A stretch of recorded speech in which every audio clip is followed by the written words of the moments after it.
Hello, everyone. Welcome in. And of course, happy Sunday. Bloop.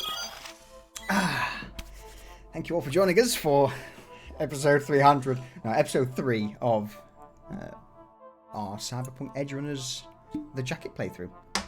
Cheers. I'm going to need this, I think, today. So I'll pour a good measure.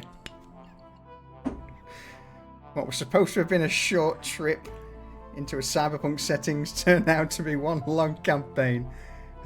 Anyway, cheers to the weekend. Welcome to everyone chat. Ravon, hello my dude. Yeti, I saw you in there earlier. Sneeze, Lucius. In fact, Lucius, you should be here. You're a part of the bloody game. Callie, Durs, and Scarlet Spider. Welcome in. Remember I did this? Yeah. Alright, let's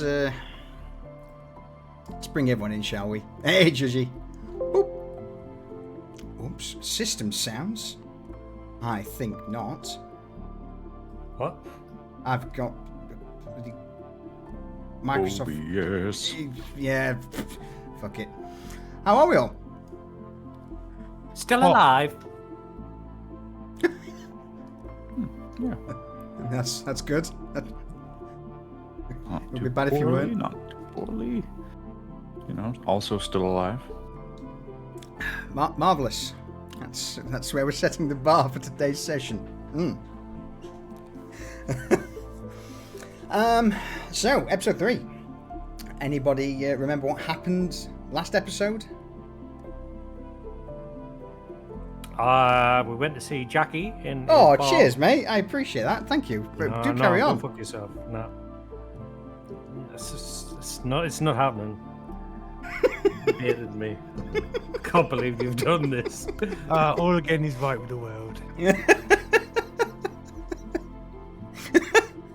No, but by all means, Doc, do continue. I think you nailed it in one there. So yeah, we went to a bar. I can't remember what it's El called. Coyote. El Coyote, and we met with a guy called Jackie Wells. It probably should have been a 5-minute conversation, but as always, we were there for like an hour and a half. Our man Jericho extorted a man for some protection. Yeah. Well, he's still alive, right? I said he would live. You're a man of your word. But yeah, so what was that guy's name again? Carlos. Carlos. Yeah, so Carlos gave us the introduce for Jackie, and we got like a heads up and a kind of point in the right direction. And then on the way out, we got, what was that fucking edgy chick that was giving us a fucking stink eye at the bar? Maria Torres. And then Maria was like, I'll give you 1,000 eddies if when you find the guy, you give me a call. And then Carlos got punched in the face, which is better than getting fucking zeroed. Even if the DM does fucking crit and fucking knock on his teeth out. I mean, granted, Skits, you earned a pretty penny from that footage as a meme on the net. Yeah, about 79 eddies, I believe. 73, 79. I'm going to round up. Yeah. We're close. You can 76. round up to 79. Yeah. We'll say 2 numbers and be completely wrong on both ends of the scale. I got 50 ADs for letting the guy punch him in the face. Yeah. And you also got another 100 eddies, I believe. Oh yeah, for extorting the guy. Yeah. And then we threw him out of the car. And then it was off to the subway station. It was. To meet a rocker chick. I don't even know if we ever got our real name. No, Her name We was were Summer. told autumn, summer, winter, fucking spring. Pick one. I'm not sure. We threatened her a bit. That worked. Mm-hmm. Only for her to have already sold the thing that we were there for to a shit-eating fucking dirty corporal who tried to run away on the train. Hilarity ensues. There was tea, there was pepper spray. There was some chrome heads, Yeah. friends of Specs, that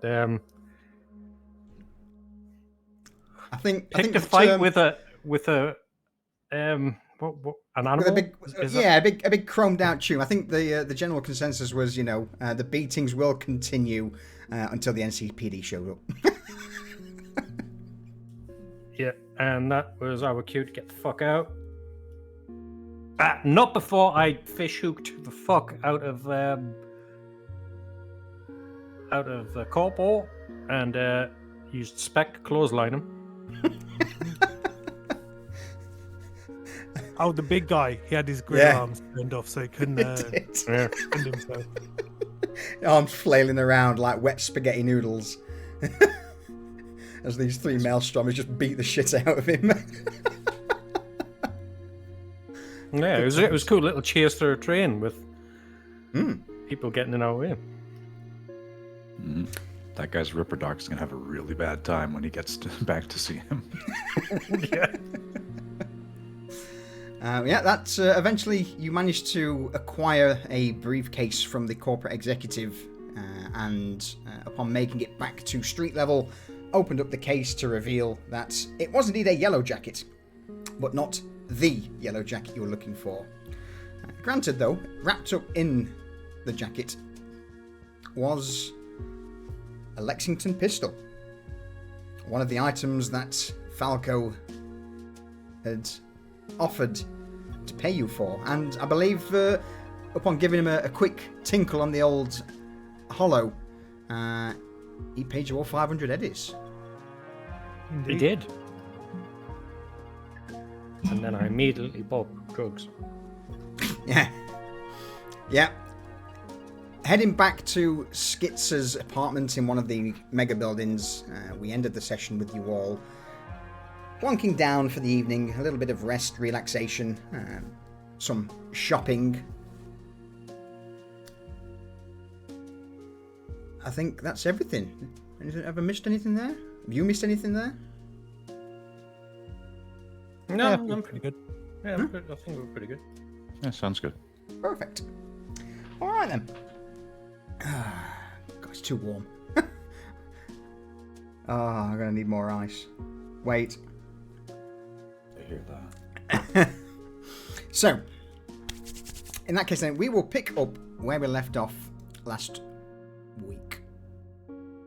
Here in the abode of Skits. When it wishes to load. Should have probably preloaded this scene. There we go. Loaded for me, fine. Yeah, it's just because I've got everything running all at once. Alright. So, at this point, with you all returning to Skitz's condo, or apartment in the mega block, several hours would have passed. Here, at some point, there would have been a blip, a message to you, Doc.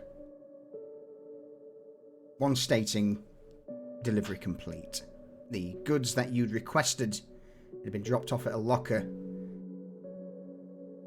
outside in the corridor, and in place, if I remember rightly, you put the bag of torn out implants from the REO gonks in there to sell. Yeah. Still moist. Yeah. So with that shopping spree, since you've all had a little bit of time to think about things, is there anything else anyone would like to tack on to that order? Question. Yes. Spec has a metal arm, right? He does, yes. How much is a launcher for it? A good question. That would be...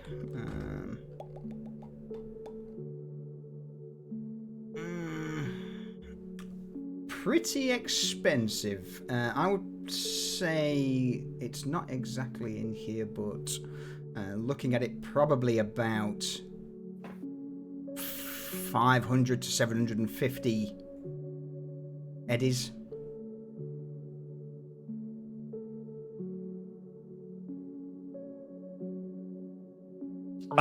So while we're just sitting there, I'll just send over a message and a chunk of change to Spec, and with a link to like a cheap fucking launcher for his fucking arm. Yeah. A launcher. So Spec gets suspicious, starts looking at it. It's like, what is this supposed to be? Like I'm guessing it's a like explosive launcher. Yeah, it's kind of Something like a 40 mil grenade launcher built into your forearm, basically. Or a rocket launcher, one of the two. Spec is going to just pore over it a little bit, try to get an idea of what it is, and see. Roll me. Let's go for a technique cybertech roll, please, Spec.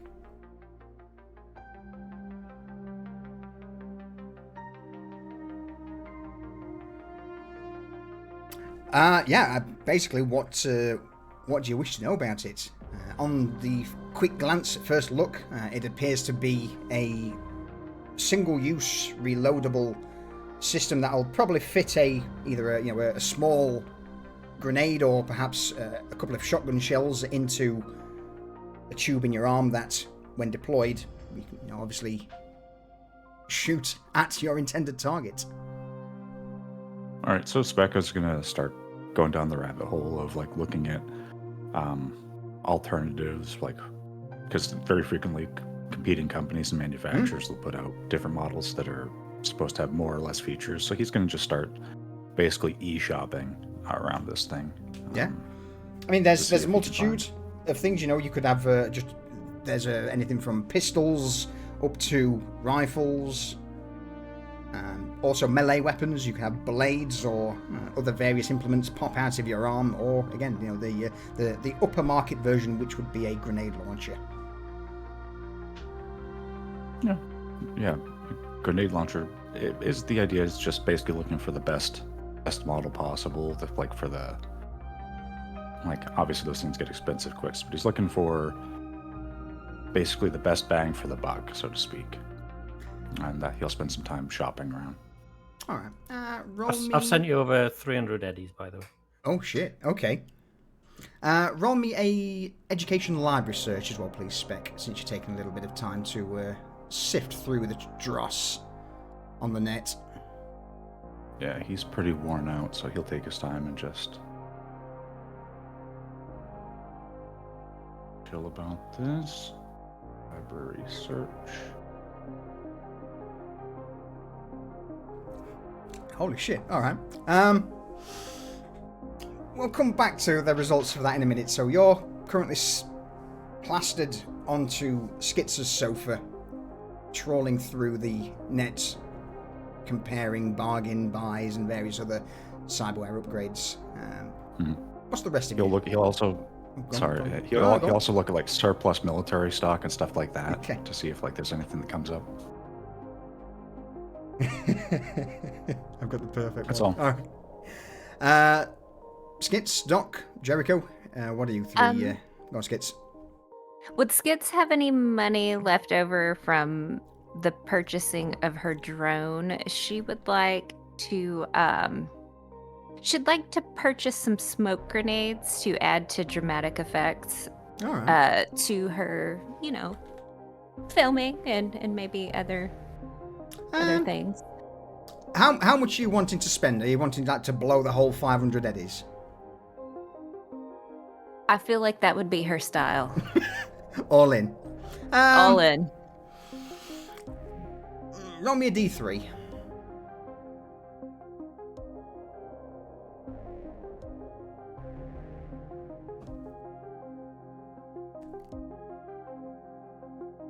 All right, I'll give you.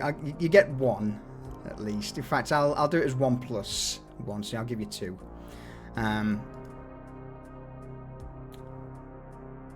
With this order being tacked onto the same delivery driver, and it also seems that the contact of Doc's, he knows you.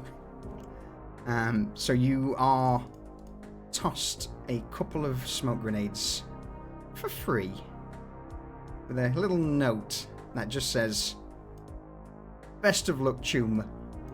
I'm rooting for you. Kiss, kiss, kiss. A loyal schizoid." Oh, she loves that. She's gonna keep that because that's fan mail. She's gonna post it up on, like, she's gonna have a wall for all of her fan mail, and she's gonna go post that on it.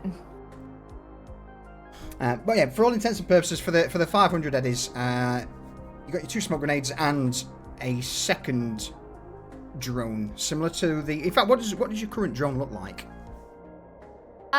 It is. So it's the same model as the one that she got, but it's the plain one. Like, it's not all like it would have started out like maybe white with no bells and whistles on it because, like, you know, she was just getting started and couldn't afford it. But what you're gonna see now is it's got like stickers, and she's painted it herself and kind of added, you know, a lot of flair to it. And so the one that she did order is like a hot pink, so that it's already kind of matches that one, but she'll eventually kind of add to it. All right. So just as a quick reminder, these little camera drones of yours, small autonomous drone that follows a target out to a maximum of 10 meters, and each drone records a maximum of 12 hours of footage for each memory chip. Now, I believe you did want some extra memory chips as well with that, so I will. I'll roll me a d4.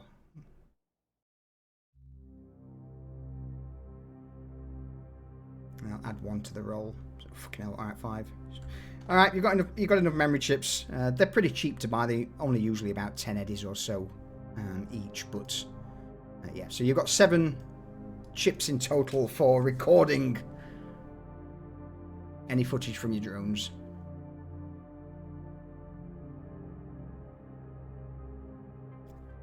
Excellent. Anything else that you're doing whilst you're here and home, Skits?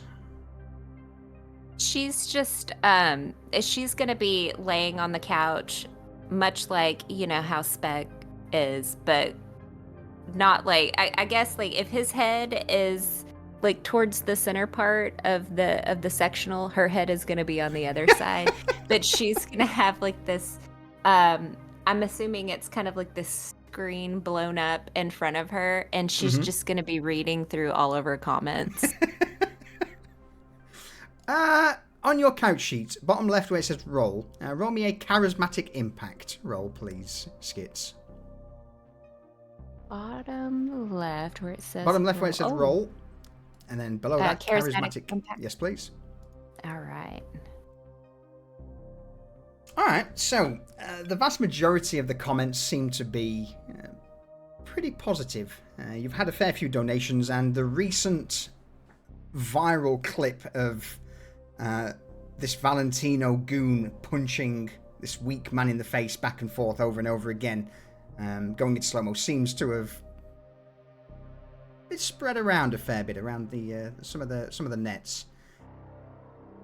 As always, there are, you know, the odd comments of, "Oh, she's just doing this purely for fucking, you know, viral. I bet it's made up. It's all fake." But apart from a few comments like that, the vast majority of people seem to be enjoying what you've put out so far, to the point where your little number of followers has probably topped out again at another 1,000 or 2,000.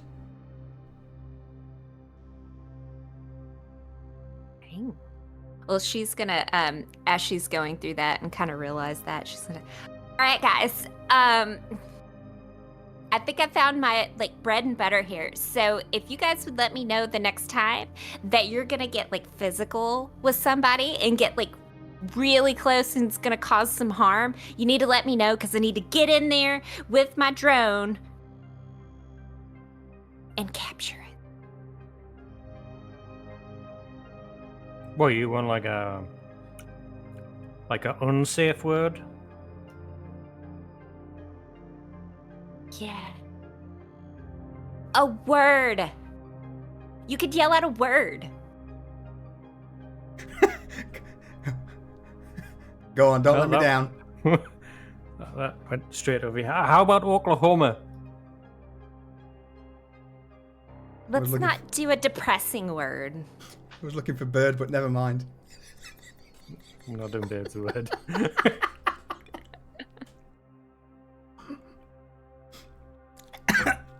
Oh. Run down the wrong hole.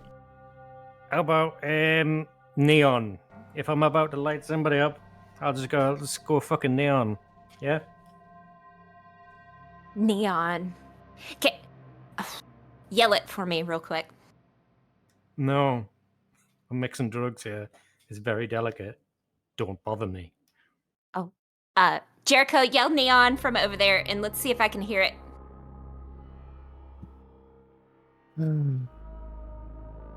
Neon. Does she hear it? Roll me a awareness perception.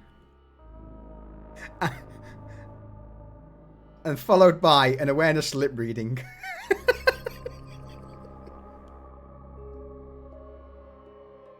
The answer to that question is yes, you heard it. I don't think he belted it out, but in the relative quietness of your apartment, there's no music playing, you're all just on a little bit of a chill downtime from the whole tram ordeal. Yeah, you hear Jericho speak neon. Jericho, I heard that, but you're gonna have to raise your volume whenever you yell that because I could see you and I could see your lips moving, but when we're in the heat of combat and if I have some background music going on, there's a good chance that I will not hear you say neon.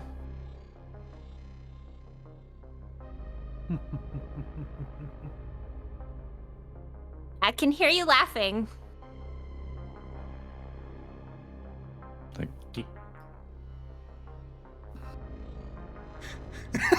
Oh no. I interface with her. Roll me a will, please, Skits. It's on the left-hand side of your portrait. Right-hand side of your portrait. Left of the skills. A will.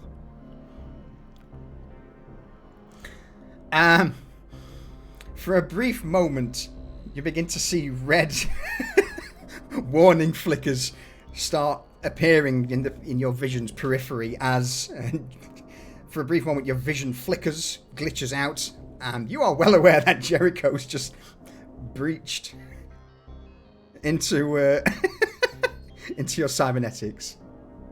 He's in your head.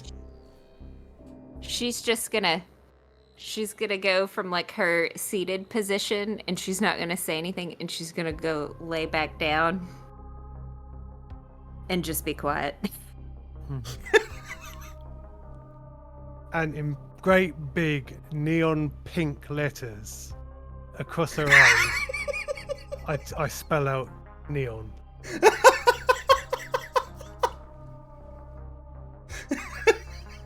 She's gonna say, "That's you."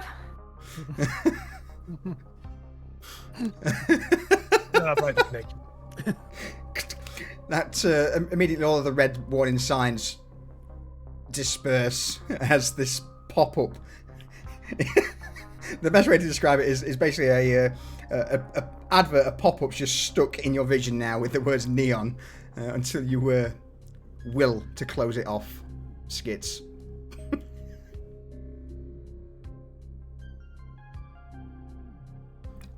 So with that though, Doc, Jericho, is there anything else you two wish to add on this downtime beat?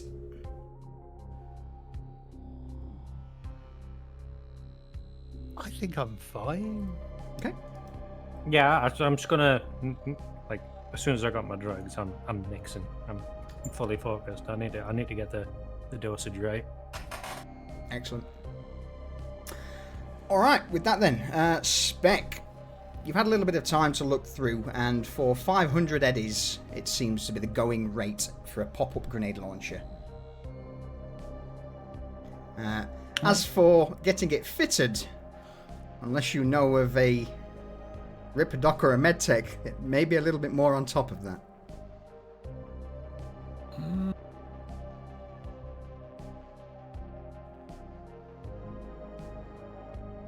Is this something that would like go into a pre-existing cyber arm? It would do, yes, but you still would need someone familiar with it, a Ripper, to get it installed.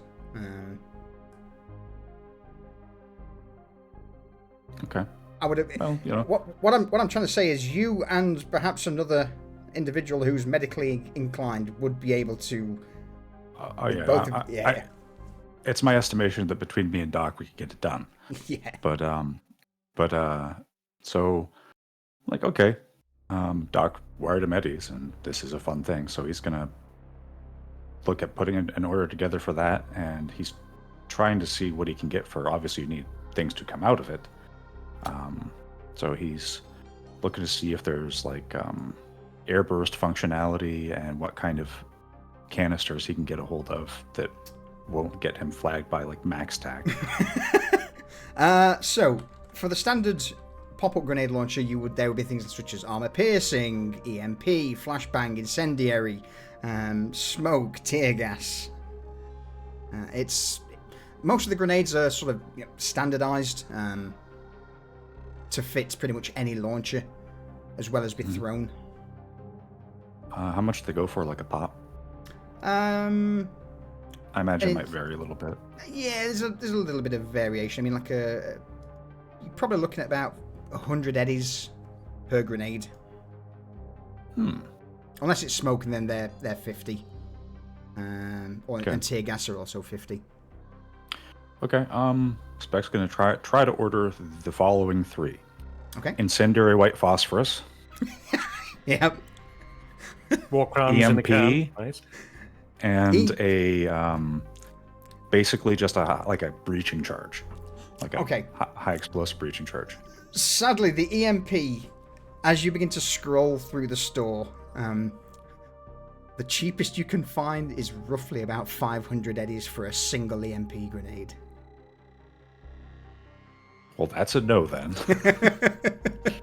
But yeah, definitely. Your standard armor piercing, which again, your standard grenade, which could be used for breaching. Incendiary. Do you want another standard or another white phosphorus? Just a fragmentation, like an area clearing grenade, a white phosphorus, and a breaching, a breaching round would be fine. And he'll put his own money towards the first for the launcher, and he'll put the money Doc wired him for those. So that's basically all 800 eddies that he has just come into gone. But you got to spend money to make money. You have.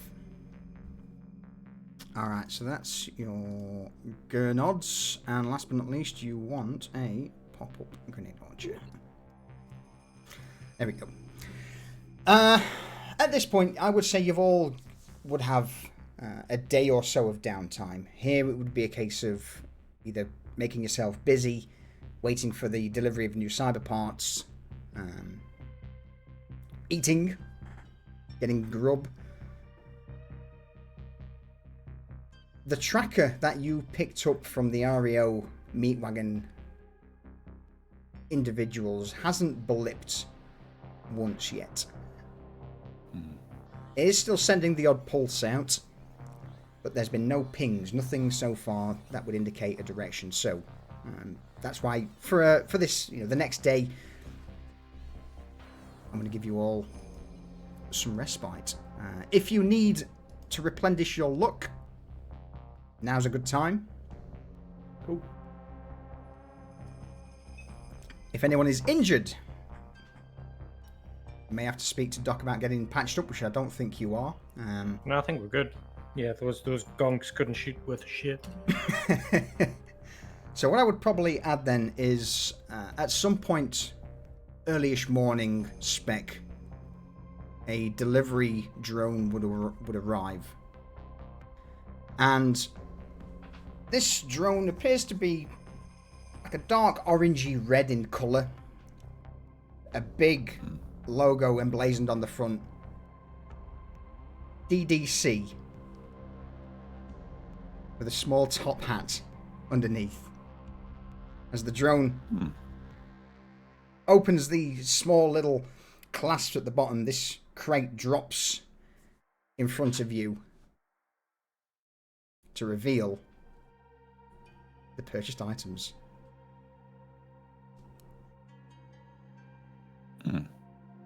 Well, Spec will pick that up. He's already wired the Eddie, so he's just gonna grab it and let the drone kind of start on its way off before he tries to get back into the apartment. Hey, Doc, I'm gonna need some help, I think, but I wasn't asleep. What? And he's gonna kind of like lift the box to suggest, like, hey, you know, this is the thing. You know, the thing you sent. This is it. Oh, Got some shit. party favors for it. I'll get my bag. And I was just No, going to he's- say, I'll reach over and grab my med tech bag, and I'm like, all right, let's do this. all right, so probably on the same table where Doc's been cutting his drugs. Spec's gonna set the box down and get the launcher and get all of his tools out too, because, you know, he wants to be ready. And he'll basically just look at the dimensions of what's needed to get this set up, and if there's any kind of like cautions or anything, like look at the user manual a little bit to make sure there's no like design flaws that are known or anything like that, but that's it. Alright. With the box open, there's a small hologram that pops up of this top-hatted individual dancing back and forth. It just basically in a really over-the-top voice, loud volume, just screams at you, "Dapper discount cybernetics, you won't feel the previous owner. Have a dapper day." And with that, the little hologram disappears, giving you all a chance to start plugging away with this new pop-up grenade launcher.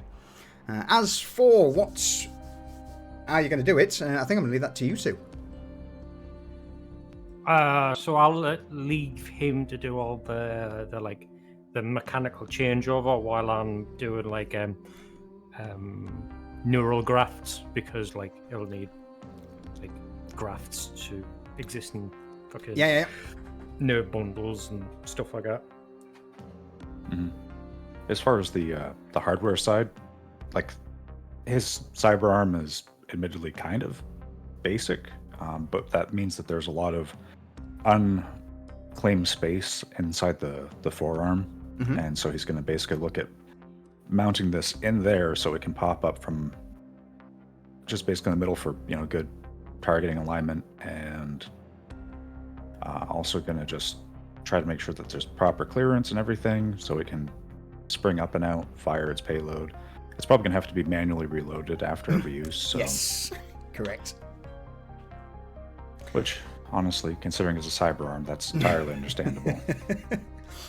All right, so in that case then, in your character sheet spec on the gear, you have cyberware pop-up grenade launcher. Can you see like the little chip icon in the actions? If you could click that for me. Gear. Okay, gear. Just looking Cyberware. for it. Pop-up grenade launcher, the chip, install. There we go. Okay. All right. So just confirm. Absolutely. Or do you want me to roll the, It's, do I have to roll the humanity loss first? You do. Well, if you're installing it, it's part and parcel of the humanity loss. So click confirm. That'll install it along with. Okay. It's not a bad roll. It's not a bad roll at all, actually. It seems like you're used to these sort of things, Spec. Who would have thought? All right. This is bread and butter. So let me knock your humanity down to 36. Excellent. So it would take between you both, I would probably say 25, 30 minutes. Getting it installed, testing, running a few diagnostics, tweaking before eventually, with a quick flick of the wrist, Spec, your forearm unfolds and this barrel pokes out just before the wrist, giving you a space for a single grenade to be launched. What's going in first? He's going to stand each of the cartridges up and just basically kind of look at them and look at Doc. I don't know, which one do you want on standby? Because, we've got the one that'll burn through anything, we've got the one that'll go through anything, and we got one that'll just, Go with the HE first, multi-purpose. I mean, if you need the breach around, you can swap them out, True. So he's going to load the high explosive in, and he'll keep the other two in one of his pockets, just so he can easily reach them and Yep. get All them right. needed. Bottom right, where your fight abilities, you should see the pop-up grenade launcher, and there should be a little reload symbol, like an arrow that goes around, and you can choose which grenade to load in there.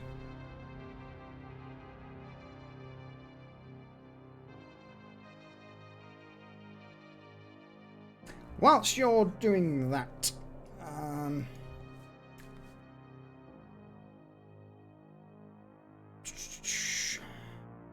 Skits, you've spent a little bit of time just wiring both of the drones together so that they act independently from each other. When you first got it, wherever you commanded the first drone to go, it seemed like the second drone would follow, like almost as if the commands were being sent to both of them at the same time. So it's taken you a good part of the day to eventually section it all off so that you can control each drone independently. Nice. Jericho is... Skits. Oh, gone. You keep going cross-eyed when you do that. Stop it.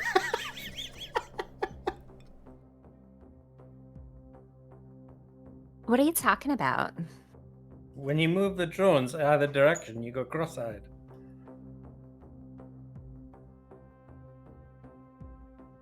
Okay, never mind. Bye, jump.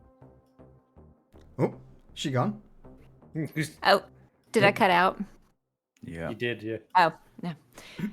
It's because I want to make sure that the other one is doing what the other one should be. Like, I need to have my eyes on all drones at all times.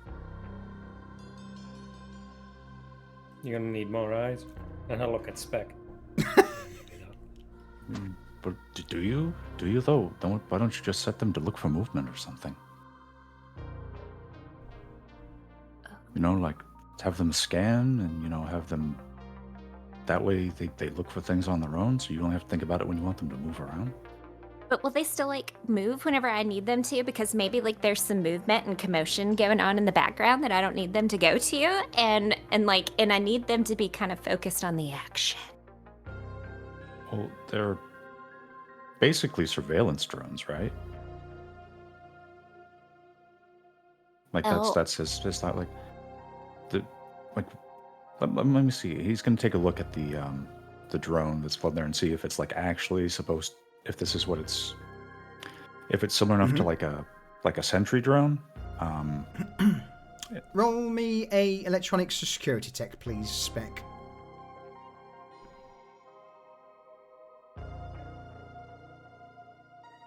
You are very familiar with these things. A couple of your guys have used them in the past for spying on other gangs. They are your standard run-of-the-mill surveillance drone. These ones have been basically painted a different colour and rebranded as a stream friend. But for all intents and purposes, yes, they are small security droids. Okay. If you want, I could take a look at this, see if I can help you out. Be a lot less work for you. She gone again.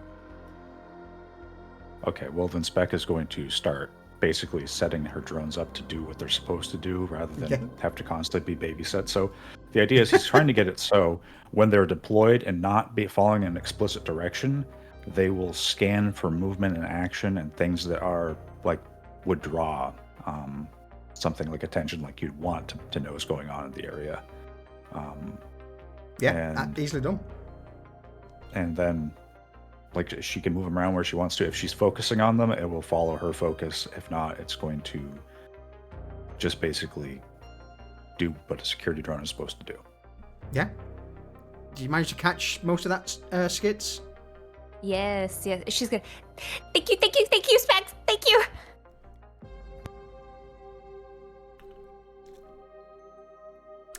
Excellent. So also, he's going to check one last thing. He's going to see if they have a vision. He's going to see if they have alternate vision modes or if it's just basic cameras. With a 22 roll, they don't have it, but by God, you have the bits to add it if you wish. It's like,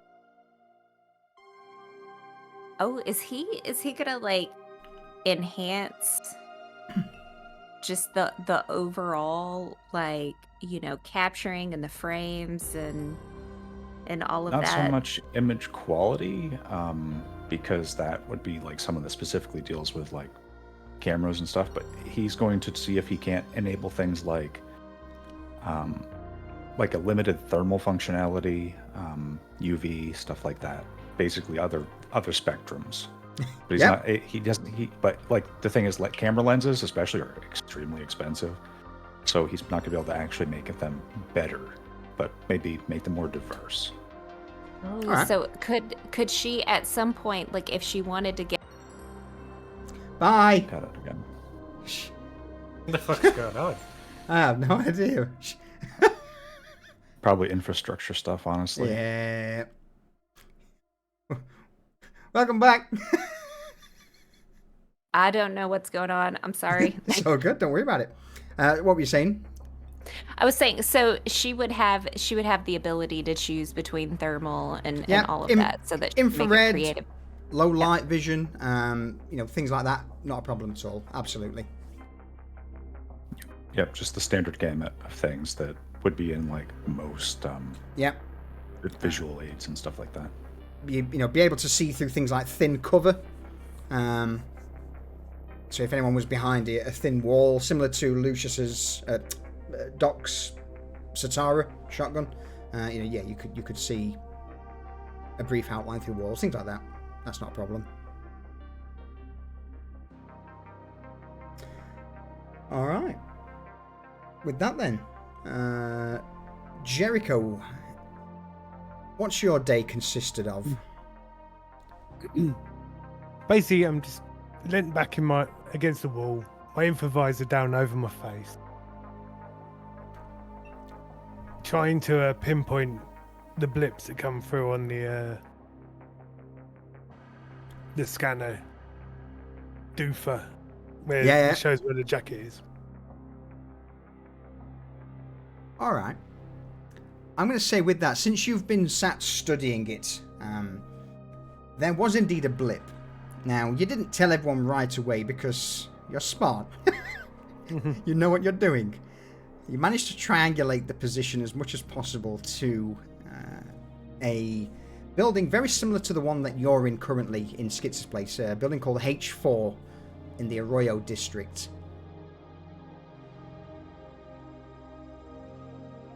Or at least on its way in that direction was the blip.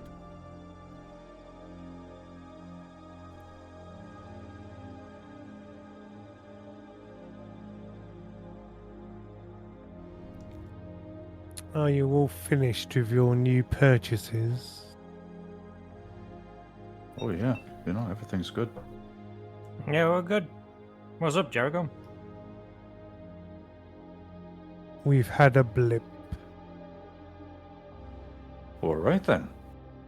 Spec will get up from the couch and start stretching, because he's been hunched over various equipment all day.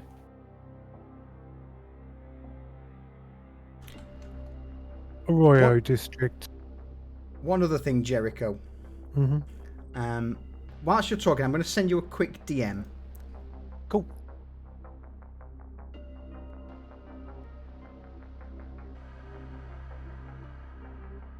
Somewhere in the region of the H4 building. All right. Now, social media, there's a lot of buzz about a party on the roof.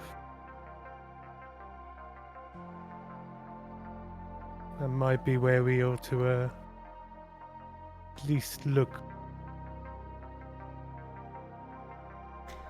Bear with me a second, everyone. I'm just going to quickly flick Discord to a different server, just in case if that's what's causing Skits' issues. Okay.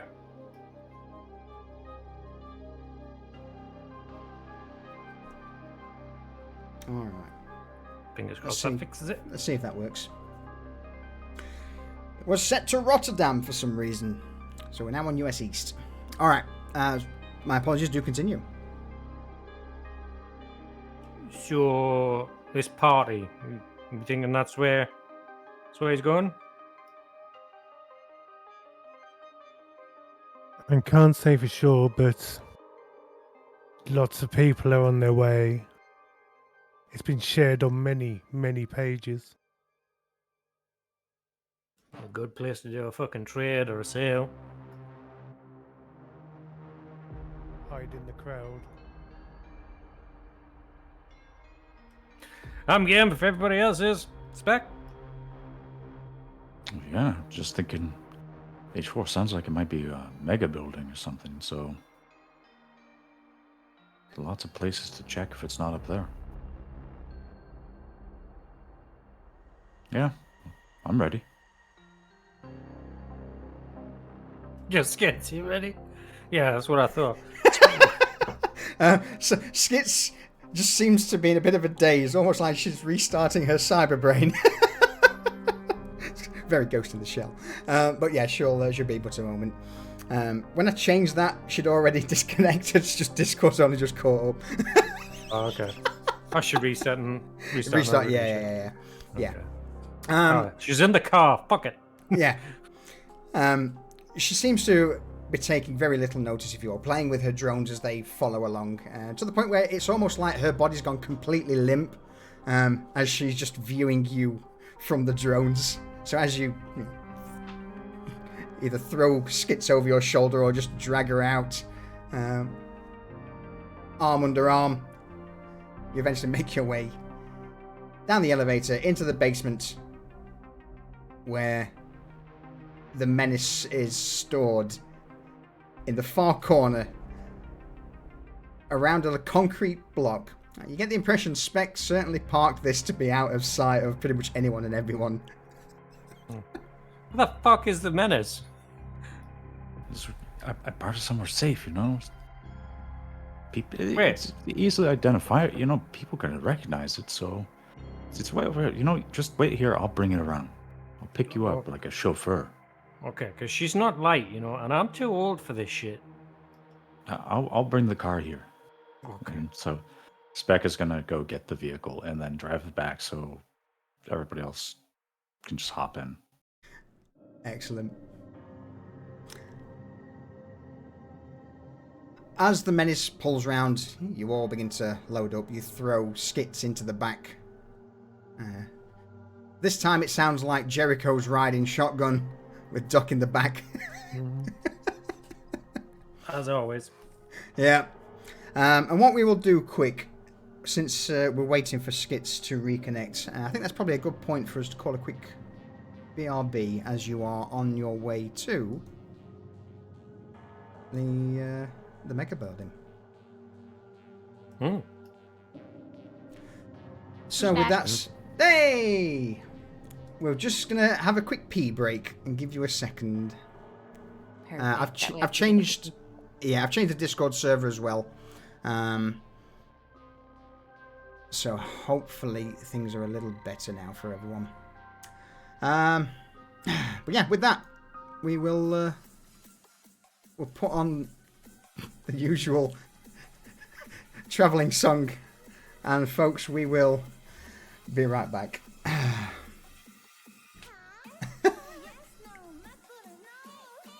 Yeah, I need to sort some new emotes out. All right, I'm gonna grab a refresh. We'll be right back, everyone.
Is it really, Skits?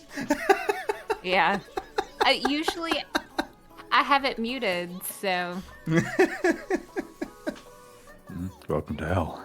And I was like, oh my gosh, this is great. Now I get why. Yeah, I get it now. You're welcome. All right. Are we all back? I am. Excellent. Yeah. Yes. So then, in that case, what we will do is we'll mute Pompon Shit. Mm-hmm. We'll get rid of the banner. And we'll bring us back in. So, with everyone now in the Menace, driving down the main highway, heading to Arroyo. Destination, the H4 Mega Building. A building similar to where Skits lives, but much larger. A towering building that, whilst not piercing the clouds, could damn well be on a dreary day.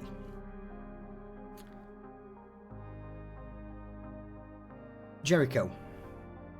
That ping, again, flickers on the screen, cementing the fact that you are indeed going in the right direction.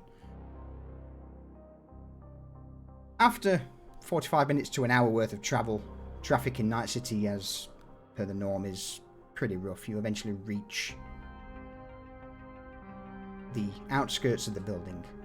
Here, Spec, I imagine you're... Where are you parking the Menace this time? Alright, so this time things are different, because Jericho has said that there's a party here on the rooftop of a fucking mega building.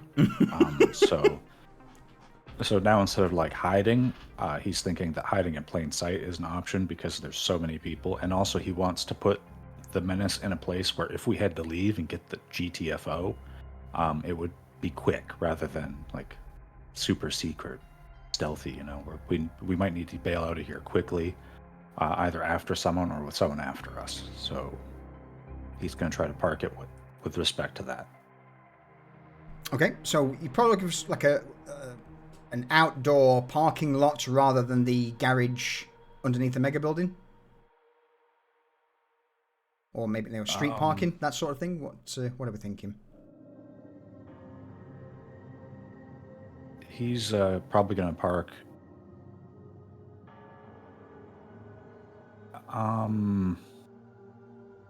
If there's anything, he'll go into the underground parking and try to find something near to the exit. If he's driving up on it, and he sees that there's like, what are they called? Ballisters or? Yeah. The ground. Yeah. Yeah. All right. Yeah. Yeah, On this, there wouldn't be. Okay, so he's going to look for something near enough to the entrance. If there's any elevators internal, he's going to look for something near the access to that, like where they could get to it pretty quick and get out of here. Excellent. So then, with that said, you begin to descend the ramp down into the underground parking lots of the H4 mega building. Now, these are,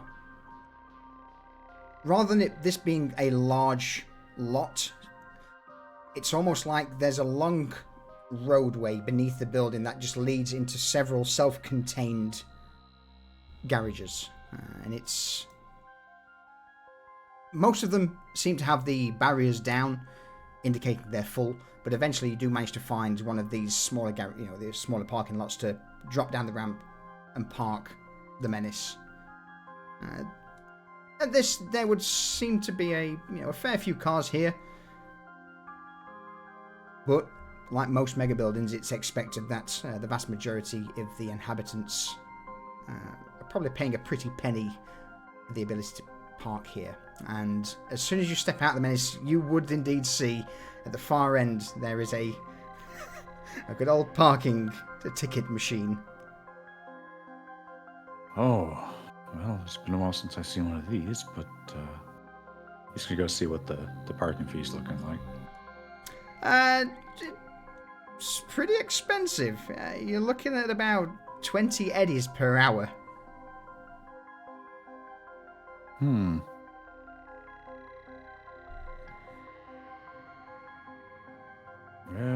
like, is this gonna... he's gonna look Jericho. back towards everybody. Do you think this is gonna be a quick stop, or... I don't know, this is outrageous, Now, I never knew how bad it was, but now I see why people are complaining about the parking. Why don't we just fucking hack it? Jericho, you hack that shit? I pull out an interface lead and plug it into the side of the parking meter. Yep. Roll me an interface check.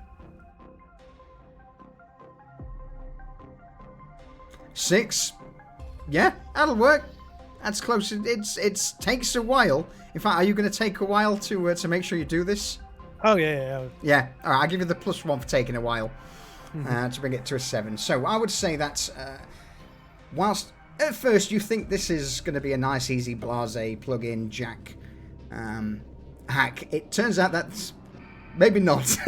It seems these things have got a fair bit of black ice protecting the architecture beneath, and it's at that moment where the rest of you would, I would imagine, see Jericho turn around and give you that signal of, I'm going to need a few minutes.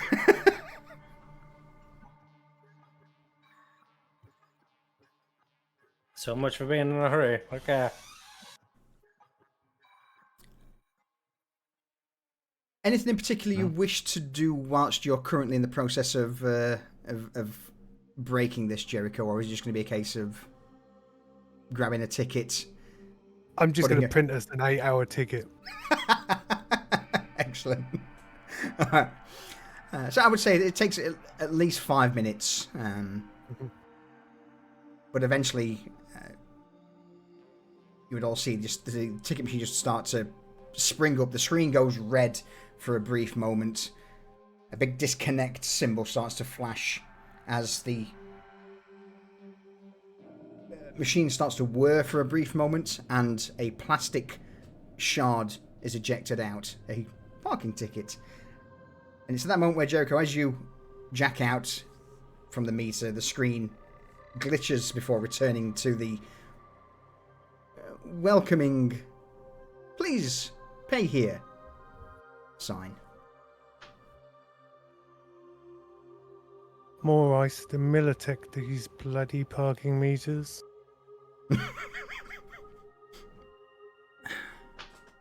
Well, they gotta bleed the people who live here dry somehow. I'll go put it in the menace.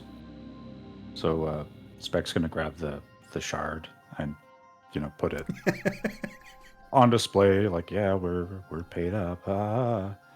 And the front, it's gonna be nestled in between the bobbleheads of the S-Cracks members. Just there. It's, you know, those draw attention. It's there. They should be covered. That's logic. Excellent. All right, and with that then, you all begin to make your way up the stairwell into the H4 mega building proper. Before I continue though, Rupert Walk, thank you for the follow, I appreciate it. Welcome in. Durs, thank you for the 41-month resub. Rayvon, thank you for the gifted sub to Scarlet Spider Comics. Appreciate it. Thank you for the support as always. So, as you ascend even the stairwell into H4, this place is, well, as you would expect. An entire city's worth of people live here in this giant singular building, almost as if they're on top of each other, shoved together, stacked like cans, level after level after level. These mega buildings were a grand experiment to house the population of Night City, and of course the results have been somewhat predictable. Filth, grime, grease, trash clogs most of the hallways, and especially on the lower floors, where the scent of sweat and human odour overcomes the creaky ventilation systems. Luckily, this is not the part of the tower that you're going to be spending much time in, as you continue to make your way upwards on the roof, towards the roof for that matter. Granted, taking the stairs of a mega building is it's quite a feat. Can everyone roll me an athletics check, please? Is there no elevator that we can try to get access to? Roll me a perception check, please, Spec.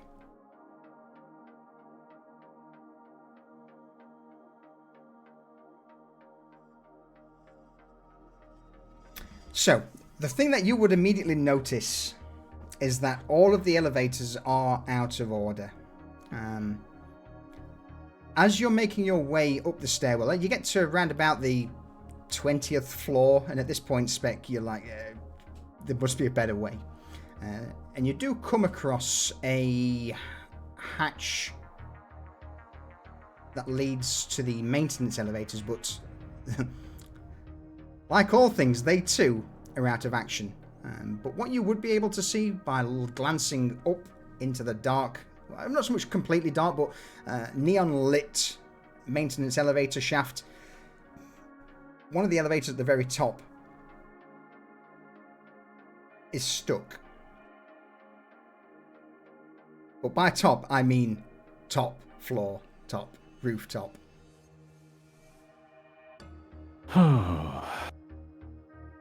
Okay, that's something to deal with once we get up there. As for the rest of you, though, you all seem pretty Good. Apart from Doc. Singing out his arse. He's like, stairs in a fucking mega building. Somebody's taking the piss. Maybe if you didn't smoke so much, you could keep up. Hey, Doc, you think we're gonna get to the top of the stairs and they're gonna have a little one of those stands set up selling water? Well, like real water or like? Oh, you know what passes? You know, maybe that's part of their whole gimmick is get everybody freaking tired, worn out, and then they have to top off at the top of the stairs. Sounds like the corpo thing to do. Fuck this place. I'm never coming back. Alright, so after the monumental climb up the stairwell, you eventually breach out into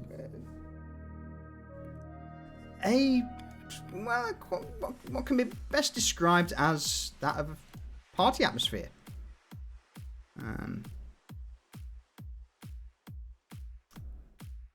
Skits. Yes. You have been to many parties like this before. They are always illegal.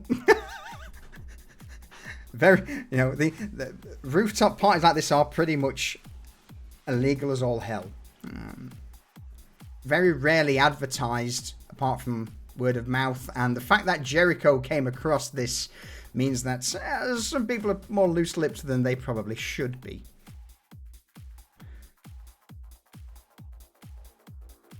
Here, though, there are various people dancing around, taking various forms of narcotics, drinks.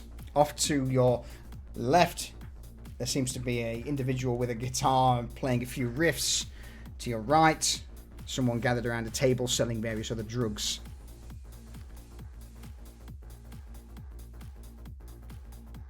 This is the perfect prime location for someone who wants to get rid of something. Also, I'm going to ask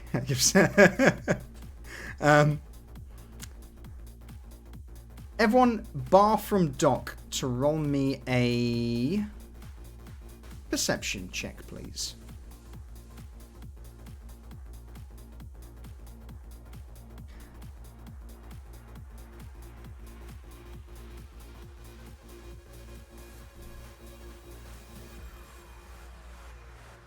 Holy shit.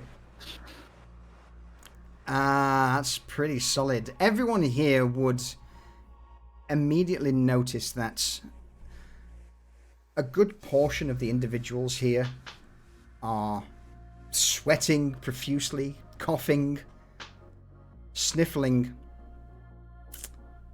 They don't seem well. But since when has illness ever stopped anyone from having a good time in Night City?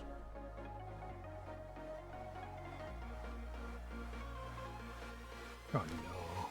Upon seeing this scene, what do you all do?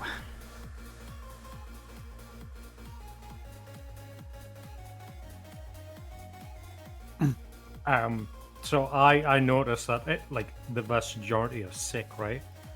Yeah. But I know what's causing it. You wouldn't know exactly what the initial cause would be, but for so many people to be sick in a mega building means it's perhaps virulent and spreads quite easily.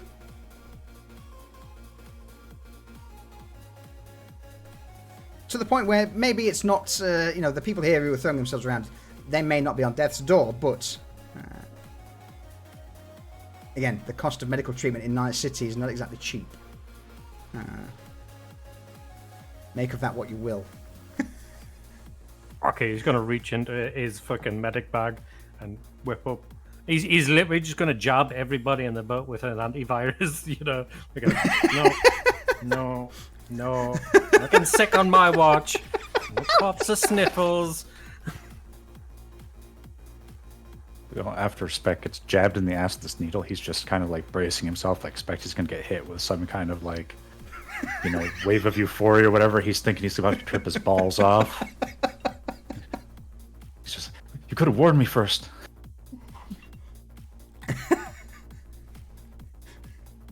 Yeah, well, you don't want the fucking plague. Fuck these guns.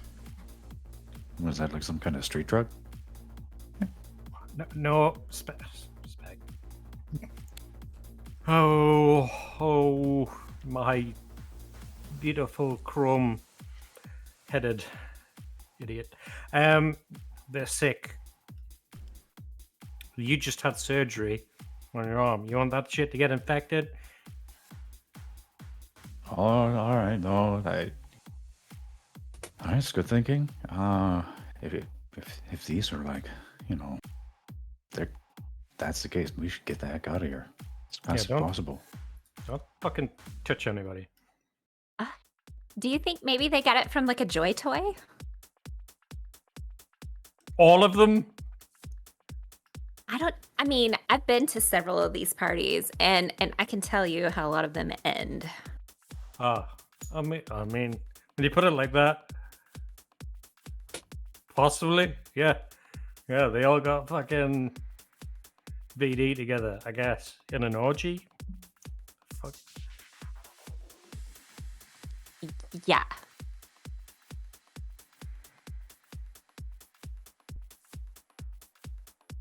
Sure, Skits. Sure. I'm just saying, like, just don't engage if they ask you.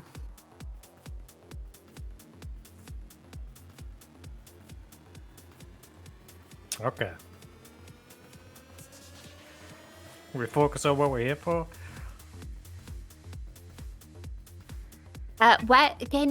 What's my objective? Well, you're going to use those fancy little drones of yours and see if anybody has, I don't know, trying to sell some guns that we're looking for, or maybe a yellow jacket. Or maybe see if there's a dude here with blue and red hair.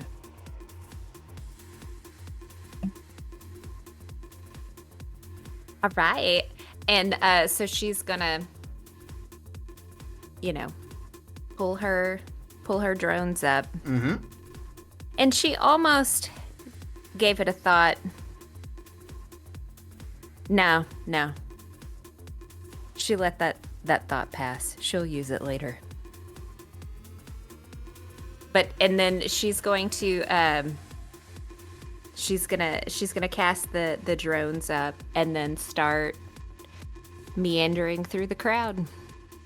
All right. So whilst the drones from Skits whiz into the air, what are the rest of you doing?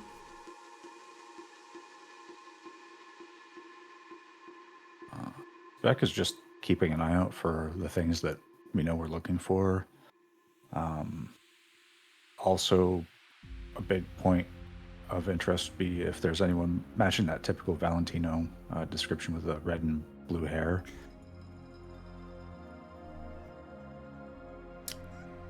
Where you are at the minute, just at the doorway, there is quite a few people here. All of them dancing, all of them moving, trying to pick out a single person in this writhing mass of sick, potentially drugged, drunk partygoers is quite difficult.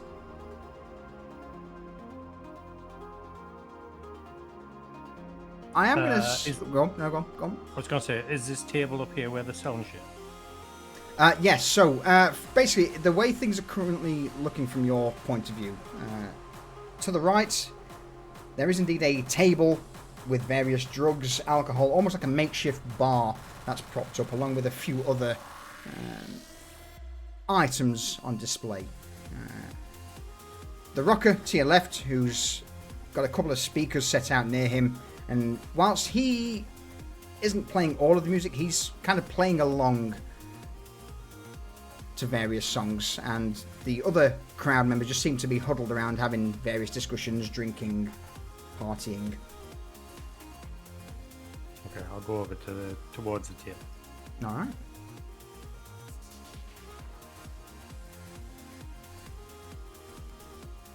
So, Doc, you heading towards the table. Skits, you're currently sending your drones up. Spec, are you staying where you are near the door, or are you going elsewhere?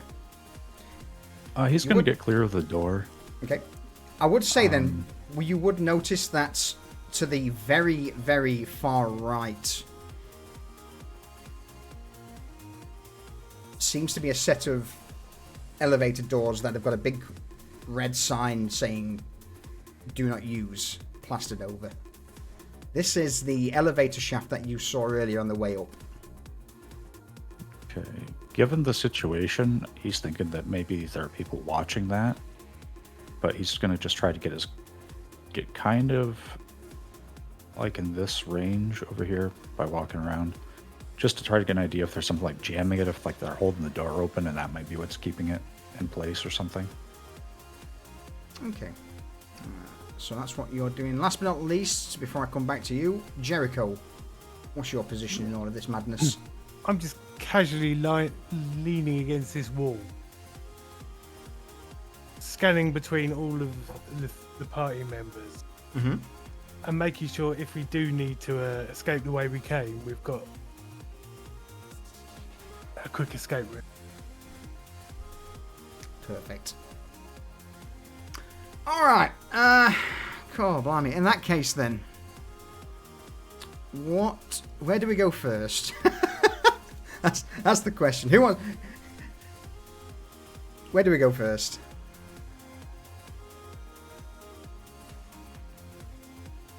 I'll go first. Alright. Yeah. So, whilst the rest of the crew fan out, Doc, you begin to make your way over towards the makeshifted bar. You see behind the bar a woman with a scar down her lip, a couple of tattoos on her, and she looks pretty haggard, but she also seems to have an air about her, that of authority. Yeah. Roll me a local expert check, which would be a education skill.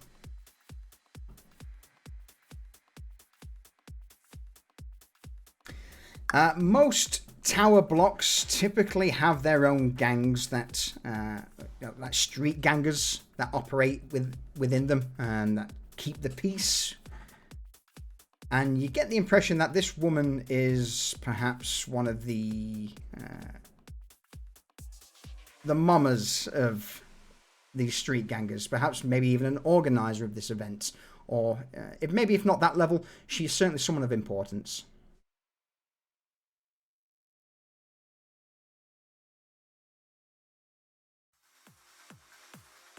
All right, cool. I'm gonna sidle on up and browse our wares. A vast array of various party drugs is splayed out on the counter. A couple of crates of smash alcohol stored off to the side. Oddly enough, you would see just to your left in a locker, there's a sign over the top that says base jumping gear.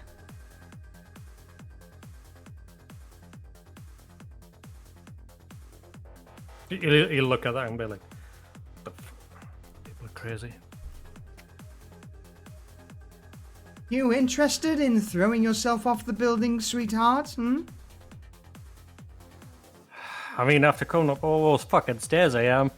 Don't need this fucking parachute for it, though, eh? You know what I'm saying? Aye. You're, don't recognize you.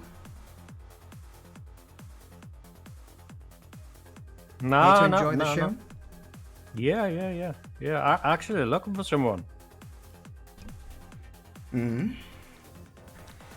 Here we go. Looking for someone. Aren't we all? Now, she waves a hand in your direction and nods. Go on, what are you looking for? You haven't seen a gonk with blue and red hair. Blue and red hair. She'll look around. She'll point towards a woman to her left. You'd notice the male that variety. You just notice that this, as she motions, the other woman turns around, pink and blue hair, SMG in hand.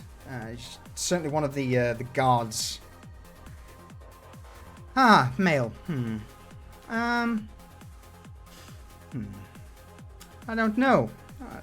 Might have, I might not have.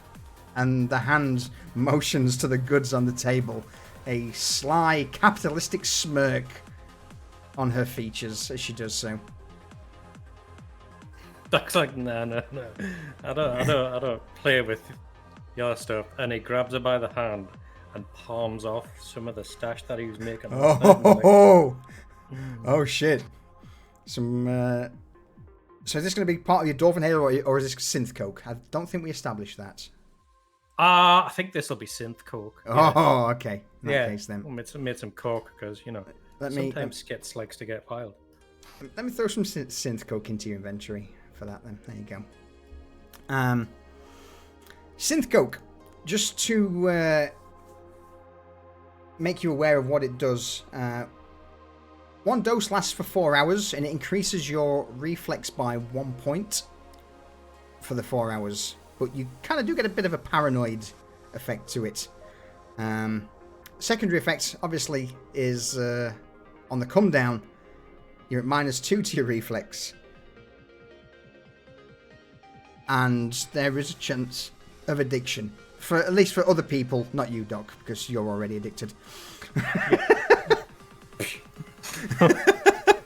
But yeah, basically Synth Coat will increase your reflex value by 1 for 4 hours. As you put this small baggie in her hand, she retracts, looks down. The smile goes wide before she begins to slowly nod and... I was going to say pocket the small baggie, but it's not so much pocket. It's you just see her just bring her top forward a little bit as she stuffs it down her top and nods at you. The old cleavage pocket. Yeah. Absolutely. Red and blue hair. Almost like an afro, quite wild. Man in the yellow jacket. Trying to sell various wares. That'd be the one. Well, you're in luck. He is here. Not sure where now, but saw him not 20, 25 minutes ago. Asking around looking for a wastelander. Wastelander got a name? She just shrugs at that.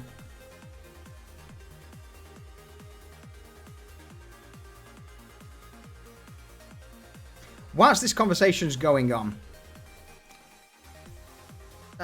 we'll go to Spec. Spec, roll me a...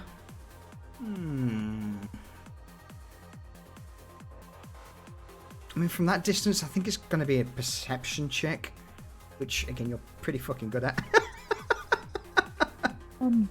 Well, honestly, the thing is, last week I was tanking rolls, so we'll see what happens.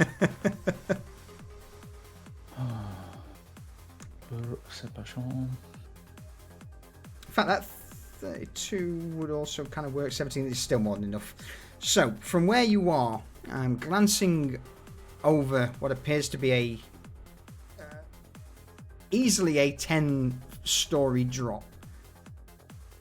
There's a couple of metal sheets that have act as a makeshift bridge onto the next part of the mega building. But as for the elevator, the maintenance elevator itself,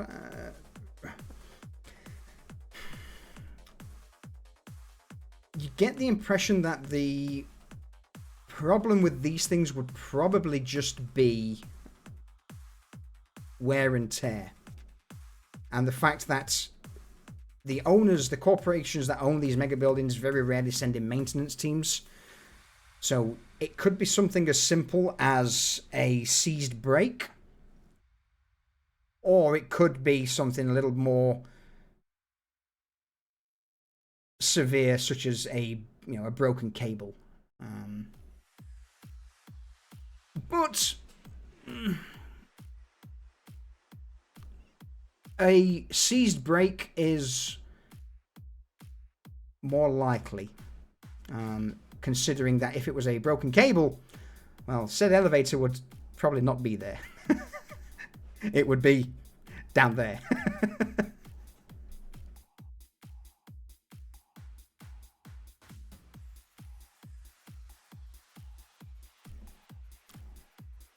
In other words, definitely something that you would be able to jury rig and fix if the need arised.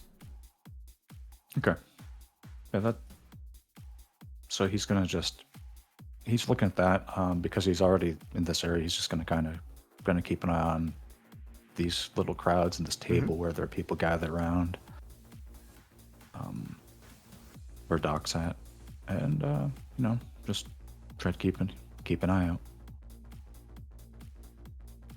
All right. Someone's going to make their way over somewhere, but Skits, we'll go to you next. So Skits is coming up to this crowd, and she's going to find an individual that looks like maybe she could have a word with. I don't know if there's an easy way of doing this. Roll me a charismatic impact check, please. Right.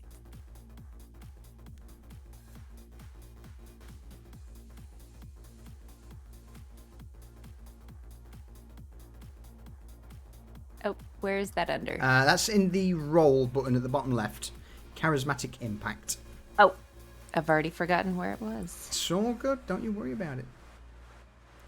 A solid one. So, as you begin to stroll towards the crowd, the lead rocker boy, the man stood on the HVAC units, who's currently jamming out, just immediately stops playing, looks towards you and points. His jaw drops, eyes go wide. Well, hot damn, June! Everyone, it's Skits! And with that, the entire crowd. She's gonna go.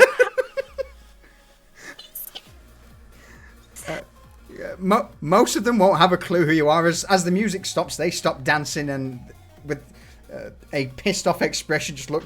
You just hear Skits. Who's Skits? It's fucking Skits, man! Oh shit! Hey, get on up here! Come. The rocker boy at the on the vent starts waving you up, Skits. Everyone, it's just so great to be here. And she's gonna clap. Oh, excuse me, coming through.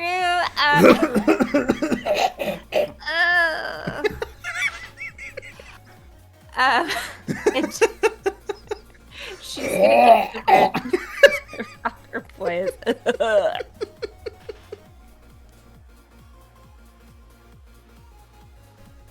He'll extend a hand to help you up. Preem beats. Well, thank you. What brings you to this? Fuck, man, I didn't expect to see you here on top of H4. Come on, everyone. Well, in fact, if you don't know this lass, and the rocker will start pointing towards you, Skits. Her content, preem tunes, real fucking preem. And at that, you'll see everyone's eyes start to flicker for a brief moment, Skits, as you get the impression that they're currently browsing the local net, looking you up, and just out the corner of your eye, you begin to see your little follower number just blip, blip, blip up. would she be able to cast her deets out to everyone that's around her? Absolutely, yeah. Okay, she's gonna do that. She's gonna cast my deets out to you all so that you don't have to wonder and get lost searching, because I know how it is whenever I'm looking for things. So it's Skits, and then as soon as you hit the follow, you are now a Skitside.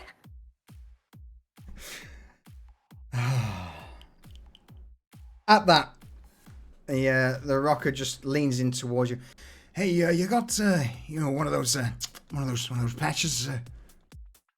And I've had it. And he'll slap his arm, And throughout all of the tattoos on his arm, you'll see that there is a single spot that doesn't have a tattoo.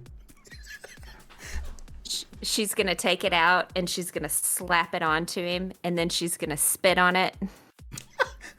Oh, I'm never washing my fucking arm again. And rub her hand over it because it takes water to activate.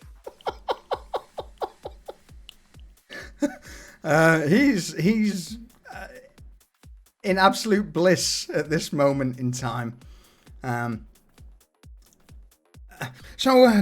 Fuck! I just got spit on by Skits, man. Oh, it's the best day of my life. What are you doing here? Well, let me tell you this. So I'm here because I'm looking for an input to stuff it with later. And I am... No. I'm specifically looking for someone with blue and red hair and possibly somebody with a yellow jacket. That's what I'm into. I mean, that's why I'm here.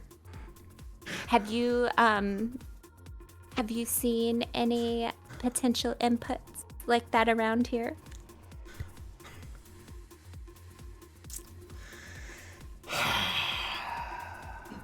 Bear with me. If that water's not going to cut this one. Nope. You know, I feel accomplished every time I make you take a swig from a bottle. He brought this upon himself, you know. So, looking absolutely mortified and dejected, roll me a... it would be a social conversation check, please. Skits.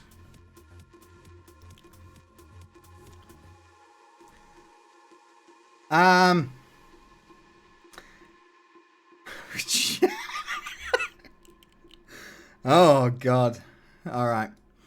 I mean, I can dye my hair in blue and get willing to buy a jacket, yellow, and he'll turn around and start, yellow jacket, 100 eddies, all yours. No, there was one guy around. Where did I see him? I know he was in the crowd earlier, but not exactly dancing. I saw him just make his way up and then fucked off somewhere. Anyway, you lot know anything?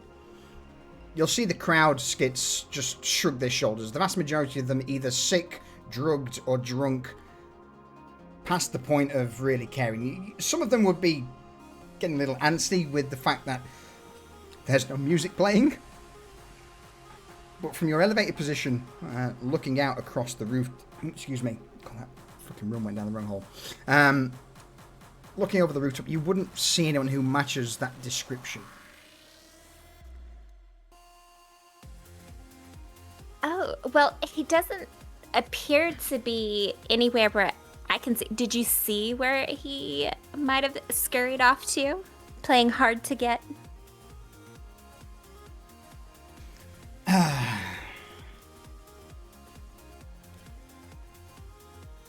Whilst this conversation going on, Jericho, is there anything you're doing as this woman starts to approach you?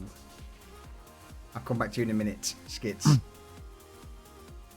It's going to lean on the wall, looking pretty uninterested on everything that's going on. Yeah. Trying to keep as far away from the sick people as possible. This woman with pink and blue hair, she's got a submachine gun just lazily in her hand as she begins to stroll up to you. Well, look at you, not enjoying what we've got on offer here? Not really my kind of gathering, but my friend wanted to come. Her over there with the pink hair. In the crowd of people. You'll just see this woman cast a glance over to Skits, and Jericho, just for your ears only, just hear a ugh.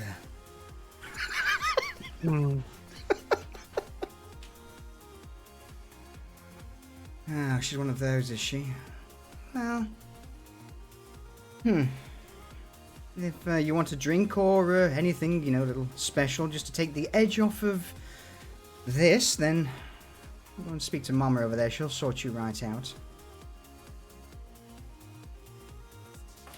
Well, thank you very much. I might go and have a look in a moment. It will be at that moment where I'm going to ask Jericho, Doc, Skits, Spec, not you, sadly. You're a little far out. Can you three roll me a perception check, please?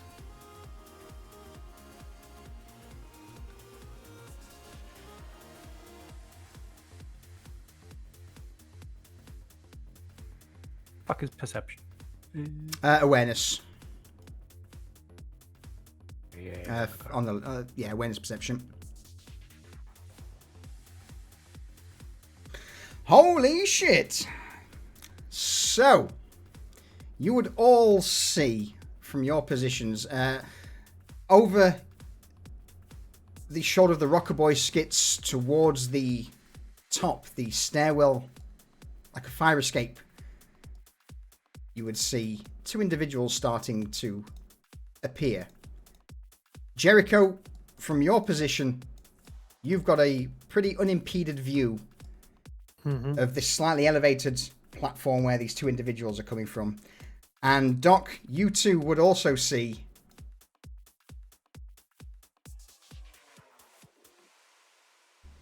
the two in question. You would see up ahead a man with wild red and blue hair. A very bright, familiar-looking yellow jacket. This is indeed Falco's thief.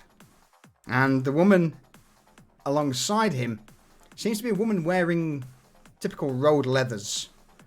A set of Badlands goggles on her head. And you will kind of see in the hand of the man with the wild red and blue hair, Dalton, as his name was, you will see Dalton just have this black SMG in his hands, pink barrel, trying to offer it to this woman as they're walking back onto the top of the platform. I'm going to give you all a second or two to, perhaps converse, talk, shout. I think Doc will just whistle to get Spec's attention. With that, Spec will kind of like turn, try to get an eye on. And he'll just nudge his head and immediately start walking towards the dude. All right, well, Spec will follow Doc. He doesn't even really need to know what we're going towards, just because, yeah. All right. It's paused for a reason. Skits, what are you doing? Well, so she's gonna notice her target, but she needs to kind of get out of the crowd situation and kind of get everything back up and going so it doesn't seem awkward. So she's gonna talk to the rocker guy and say, well, I think I know where I'm headed, but in the event that I don't find what I'm looking for, I will It's be at back that moment, for you. as those words are spoken, Jericho, is there anything you wish to say or do at this last few moments? I can see that everyone else is aware of the guy. So I'm going to say goodbye to this lady that's with me. And Start just heading move a up. bit further into position, yeah. Yeah. Okay. So with Spec, Doc, and Jericho moving closer towards the incoming Dalton, Skits, you're trying to step away from the rocker boy. And beginning to start playing music again. Yeah. Mm-hmm. It's at this moment you begin to all hear a whine, starting low, but getting louder and louder. This is not just a whine, this is the sound of engines, the sounds of aerodynes. Oh, fuck. From the rise, sirens begin to echo out with NCPD! Mega Building H4 is now under quarantine. Everyone inside. Do not attempt to leave. 2 police AVs begin to NCPD AVs whiz over the top of the building. A third one just hovering off that, again, rises from the side of the building to cover the back and begins to patrol around. At this, as soon as this echo rings out across the rooftop, you would all see the sides of the AVs open up. A couple of NCPD officers stood with grenade launchers as the thud of grenades begin to ripple out. And it's at that moment, as the canisters crack onto the roof of the mega building, a greenish hued smog begins to start bursting out.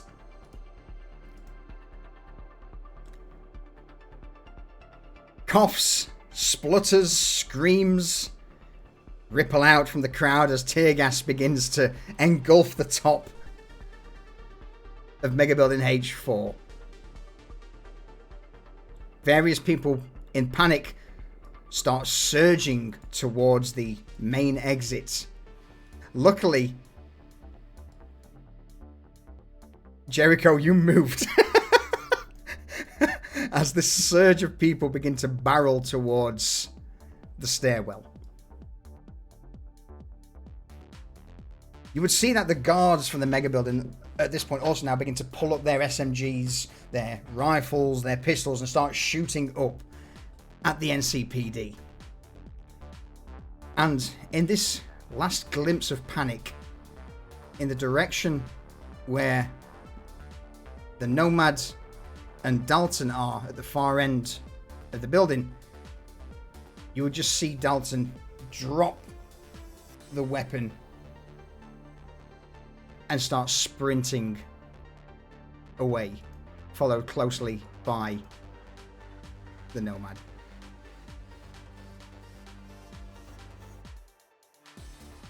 What do you all do as this is going on now? So we see him drop the SMG. You see him drop the black SMG with a pink muzzle. He was trying to hand it to the Nomad, but as the police AVs flew over and started launching tear gas, he kind of thrust it at her and set off sprinting. She, with this gun in hand, looks at it, tosses it away, and also follows after him.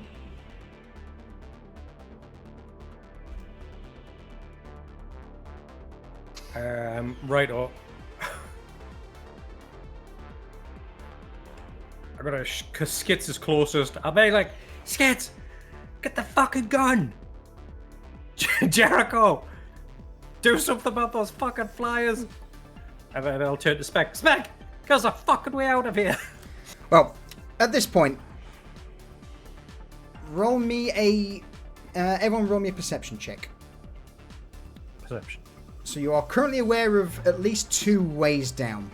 Base jumping off of the side of the building with the parachutes. Spec, perhaps trying to jury the elevator.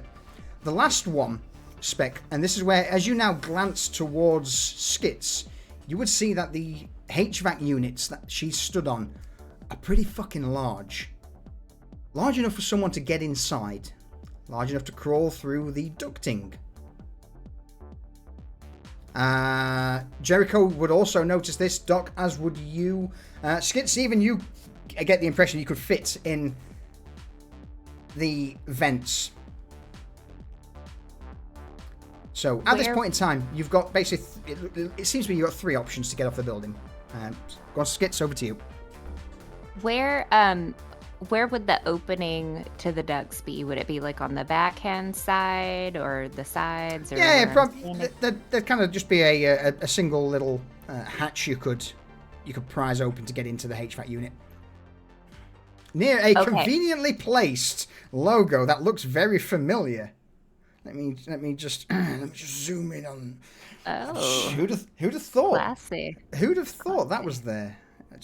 No idea why that's there on this map. So Skits' plan is she's gonna run and grab the gun, and then if they don't tell her to do anything otherwise, she's gonna run back to the ducting. So, and before she does anything at the ducting, I'm gonna give them a second because she's gonna do something if they don't say anything. All right. So, you would all see Skits just sprint away from the rocker boy. Now, he just seems to be completely lost at this point. You know, looking once at Skits, then towards the crowd that's, you know, now in the process of surging towards the door. The crowd at the very top, they would be making their way towards the less safer option, which would be the fire stairs, considering that's open should any AV fly over them. You would also notice that the AVs, apart from the grenade launchers, there is indeed an NCPD officer stood behind a mounted machine gun. So, Skits, you're currently in the process of grabbing the gun. As you begin to make your way back, the rest of the group would see you heading towards the ducting entrance. Jericho, Doc, Spec.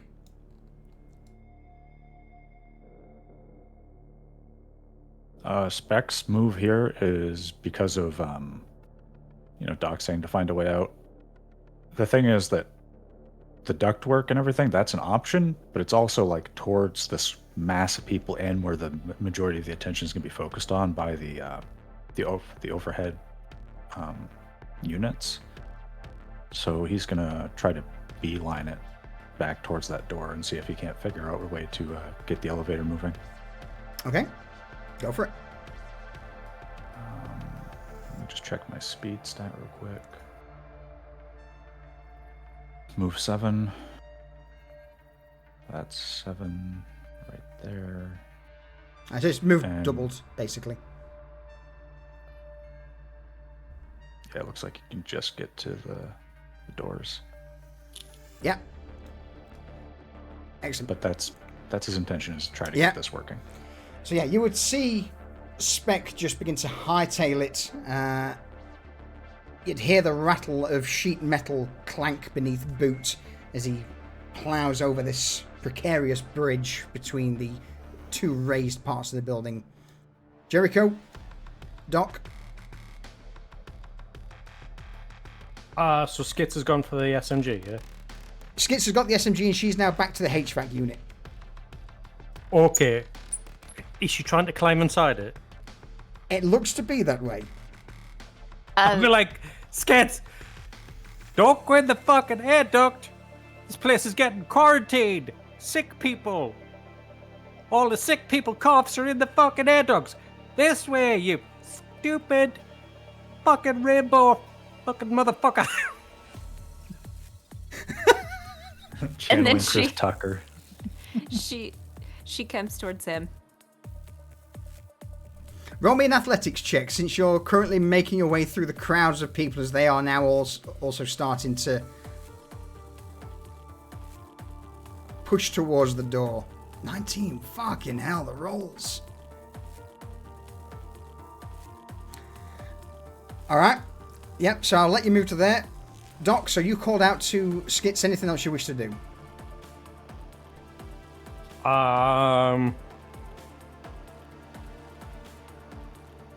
Kind of don't want to shoot at the fucking police. Bear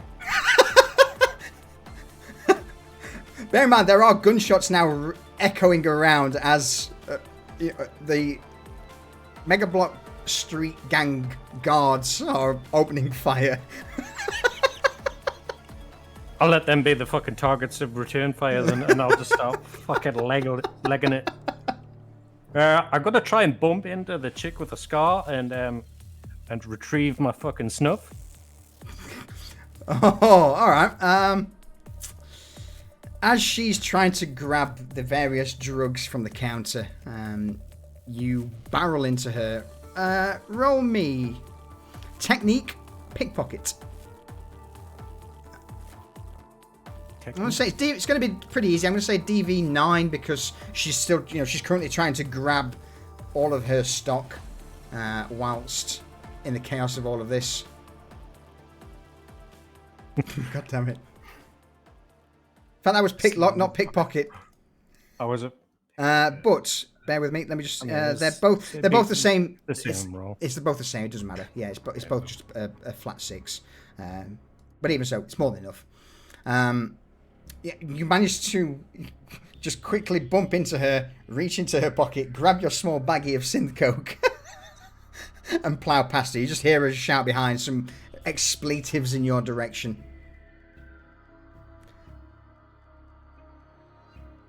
Time to go. Jericho. Oh, sorry. No, hang on, Skits. Jericho. Oh, okay. Am I able to hack the police and update their friend or foe thing to make us friendly? This is NCPD. You could certainly try. Cool. Let's do it. Oh no. All right. Give me an interface roll. Now, this DV trying to hack through NCPD firewalls is going to be like a DV9. Cool. Well, it's just it's just an interface check first to see whether or not they're aware. And then to breach it will be a DV9.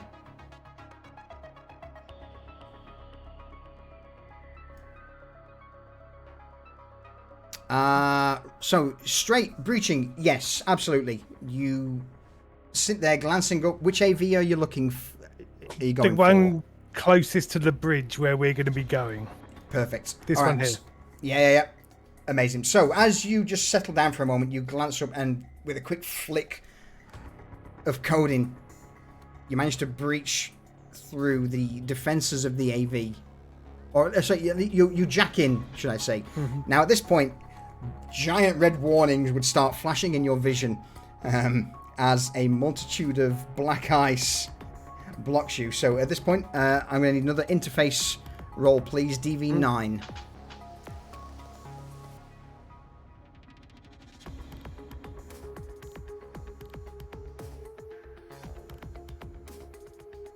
Oh, he's only gone and done it! Oh, fuck! So, again, you see the loading bar in your vision just quickly fill up. As it gets to 99%, it just drops back a moment as the countermeasures of the AV begin to kick in, but you power through before eventually you're in, breaching through the defenses of the AV's security. What do you want to do? I just want to update our 4 targets as friendly, not foe. All right. Absolutely. I would say that you quickly managed to rewrite a few lines of code in the friend or foe software, so that whenever one of the NCPDs, or at least the NCPD on the mounted gun, whenever he points it in your direction, there would be a big X. Yeah. So basically, we're like undercover cops. Yeah. To their friend or foe system. Love it. All right. So yeah. So whenever the reticule goes over over one of you 4, there's a big red X that basically just says, do not shoot. Excellent. Fuck's sake, I'll allow it. That's amazing. So whilst you're doing that, Skits, you want to say something? Yeah, I was gonna ask a question, and maybe this may help with it. If Fire away. is it all police that think that we are friendly, and would she be familiar with that if we use the elevator to go down, like since it's an illegal party and they're quarantining, are we going to have issues getting out of the building? So, I'm going to say this for everyone. For those who are aware this is an illegal party, and now the NCPD have shown up, abso-fucking-lutely yes. Yeah. There will be people downstairs.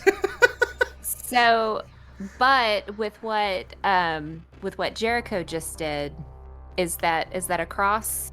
That's just that's just this one AV. So you're safe from this one flying gunship from mowing you down as you try and cross the bridge. That doesn't stop, any other patrols on the ground. If there's anything down there.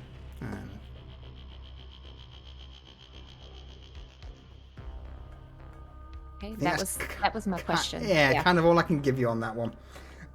Just as that's just common sense that you would know. On that then, I'm basically going to step back and rather do it on initiative order. What do you all wish to do at this stage? It seems to be the elevator is the way out. Look, I walked up those stairs. There is no way on God's green earth that I am going back down the stairs. There's also no way I'm jumping off this fucking building. I'm an old man. Go fuck yourself. Spec better get his finger out. Spec's intention is to get the door open and get the elevator in motion. Absolutely. And basically, as soon as it looks like, this is going to work, he's going to just tell everybody, I have the way out.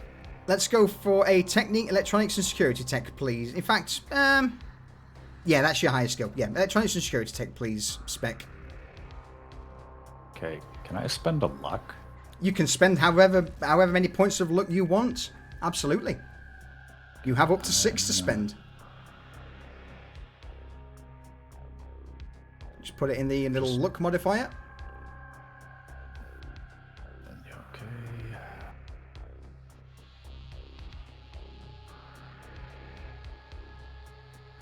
Situational. There should be an actual little thing that says luck on the on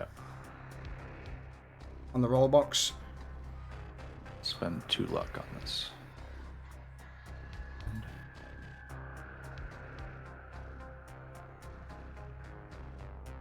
There we go. 27, fucking hell.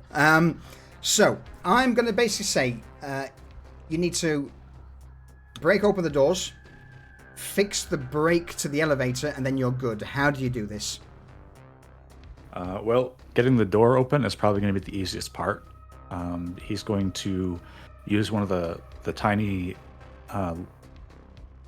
It's basically a pry bar. He just has one of the smaller ones you use to.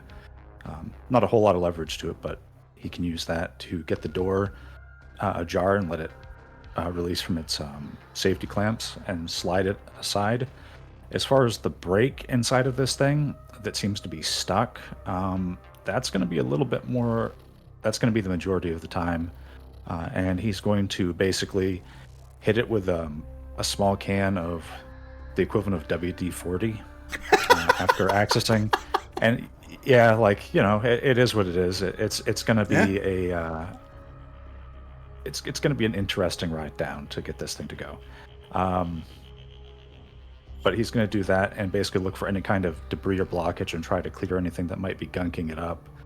If there's a chance, seeing that it's basically the thing keeping the brake from really working is that one of the what's the word, like a lever? Yeah.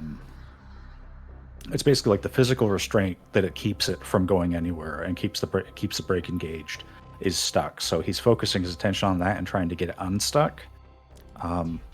It's not as though the brake is gone, so it's just gonna fall immediately. But he wants to just get that.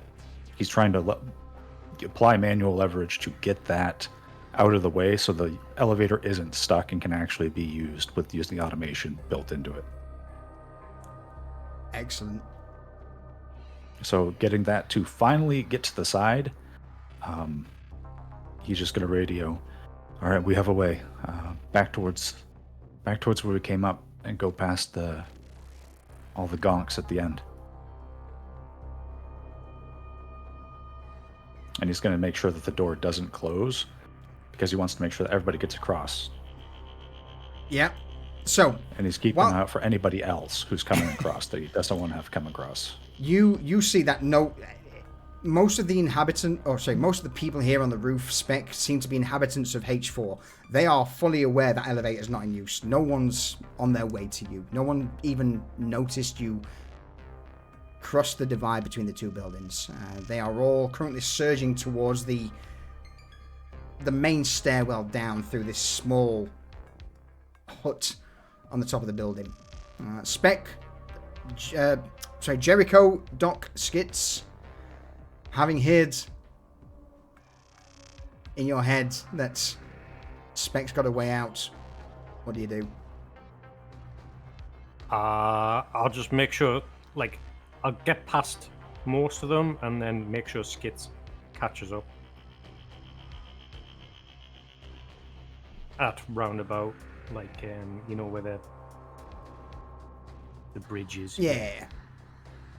Could she grab a few, of the parachutes and stuff, just in case as a backup plan? As they're going? Roll me a... So as you quickly run up, it would see that the parachutes, or it says, base jumping gear in a sign. The actual locker that they're in is closed. You could try and break it if you want. No, we don't have time.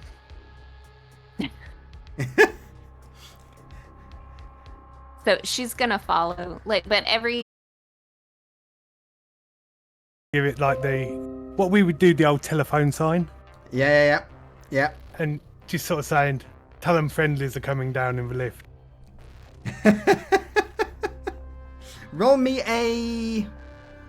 let's go with social persuasion, please, Jericho. Social persuasion. Hold.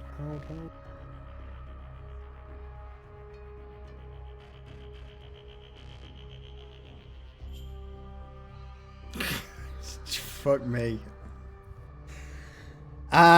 You would kind of just see the NCPD officer behind the mounted gun just look towards you, his brow arched for a moment before he nods and then just quickly dips down, his eyes flickering for a moment as who knows, he may have passed on some information.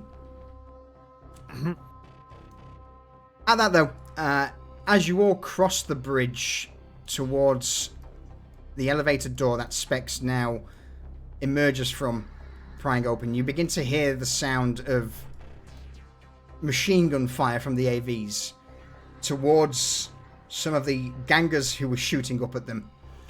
You guys, well, you're not interested in that. Why? Well, because you're in an elevator. We'll call a quick be right back there. I love that you had this ready to go. Yeah. Oh, dear It makes me wonder what the parachuting would have looked like. Well, it depends on the rolls. It could have been end game. All right, let's have a quick BRB there. Grab a drink, refill, and so on and so forth. Yeah, enjoy the elevator scene. I hope there's some elevator music. I frustratingly wish I'd have got some, but I didn't have time to find something decent enough. But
I'm back. Welcome, mate. 444 BOQ, fuck off with your buy bot bullshit. Go away.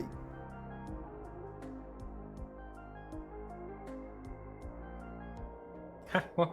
Okay. Welcome back. Just have the usual. Oh, buy follows with this dodgy link. Haven't seen them in a while. I know. It's rare. It's rare. Oh, dear me. I'm going to say yes to your question, Jericho. Cool.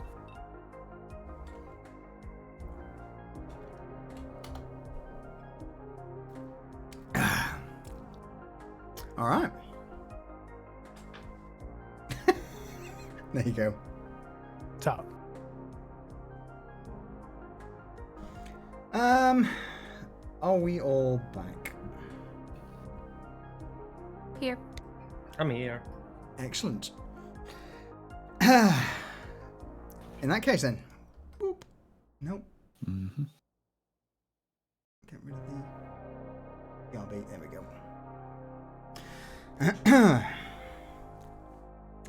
Callie. Congrats. I'm now modding you. Careful what you wish for.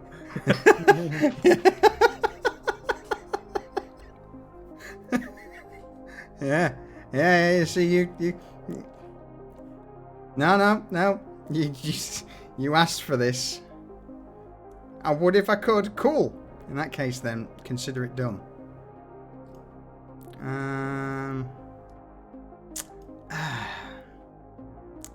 Yep.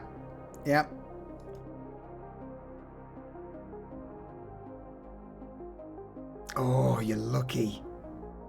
I can't add any more mods. Really? Crikey. I think maybe because she's VIP. Mm. Oh no, I got you. There you go. I'll just get rid of your VIP. Nope, done. Come on.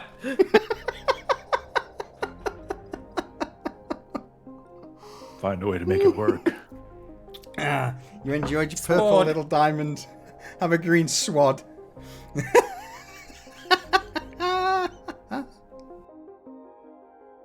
All right. Yeah, Ravon, you know what? Absolutely fair. Absolutely fair, Ravon. Right, where are you? There we go. Save. There's just been an opening.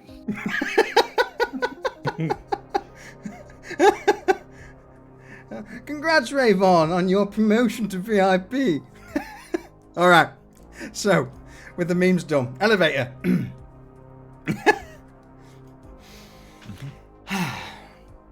You all dove in. With a press of the button, the elevator starts to descend. You've got 100 plus floors to go, and this thing moves very slowly. So, with that said, whilst I have a little tipple, RP amongst yourselves. See, isn't this more civilized than fucking charging down the stairs with all those fucking plague-ridden maniacs? Plus, you figure that NCPD is probably sitting at the bottom of the stairs waiting for him, wherever they can. Probably. Yeah, more than likely. I mean, they all think the fucking elevators are all out of order. And here we are. Bing! Out we go. This thing go all the way down to the basement levels? Oh, we'll find out. It'll go as low as it can. And hopefully, that'd be nice. Nice. We could have like jumped, and that would have been some great content for my schizoids. Yeah, that'd have been a great BD. Short, but exciting. Yeah. Yeah, because I mean, You know like we're just kind of standing here staring at one another right now. I'm not wasting any of my chips for this. Well, it's like, you're right. That, and afterwards, there could have been a great biopic. It could have been From Skits to Splats. For the sake of entertainment's value, since it's over, can I just have everyone roll me an athletics check, please? Oh boy. Just to see what would have happened. Just to see what potentially in an alternate dimension would have happened. Skits would have been fine. Oh no. Oh. Oh no, Doc. Oh no. That's why we didn't jump. And she would have been like, she would have gotten Dog's death, like just close up. It would have been great. There was a chance NCPD would have shot at flying parachutes. But I thought we were covered by that with what Jericho did. There's more than one fly. Yeah, the third one that was patrolling around the outside of the building. See, the way I imagine this building is like, obviously I played Cyberpunk, but also like the thing between Cyberpunk, Warhammer 40k, and Judge Dredd. Funnily enough, Mama may have been inspired. As soon as you said Mama, I was like, that's Big Mama. Yeah, that's the type of building that I'm imagining. Like, it's like almost like a city unto itself. So Yeah. Especially when you said she had a scar on her face. I was like, hello. The Mama clan. But yeah, falling from 100 plus stories. There's no way of. There is no saving through. Yep. Then the fact that there's nothing to say those parachutes weren't defective. Mm-hmm. Exactly. Like, I didn't pack that parachute. Skits would have been fine. That's all that matters. All right. Well, talking about fine, as this conversation's currently, going on, you would all begin to hear a few creaks and groans of the elevator. And it's at that moment, with those athletics checks that you've just rolled for me, Spec, do you want the 10 or the 17? Oh, I didn't realize I did roll twice. I'd take the first one. Whichever one's first. With those athletics rolls you've just most graciously gave me. Oh, no. The brake that was jury-rigged fails, and the elevator begins to lurch, picking up speed, the sound of grinding metal. Everyone else, Jericho, Spec, Skits, you grab hold of the nearby railing and steady yourself. Doc, you don't. You find yourself for a brief moment airborne before slamming hard, knocking yourself prone at the jolt.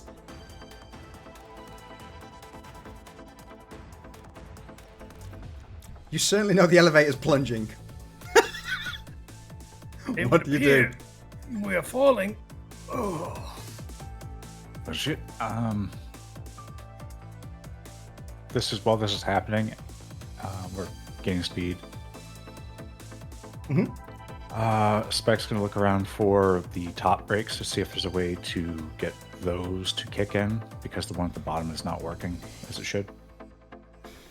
Yeah, so there would be an access hatch in the roof that would allow you onto the top of the elevator. May need a little bit of a jump to get up there. Well, he is willing to do that because he really doesn't want this elevator to hit the bottom and eviscerate them.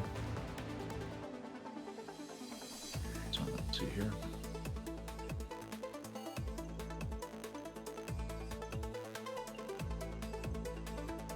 Oh my good lord, man! Fucking rolls! Alright, so he's going to just try to start kicking in whatever kind of brake systems there are, because there's not brakes on all of them, I don't think. Correct. He's just going to go to the ones that have the extra hardware and is going to start trying to initiate those to at least slow the descent. Romy, at this point, I think this would probably just be basic tech since you're just trying to hit stuff. So, technique, basic tech. Okay. Basic tech.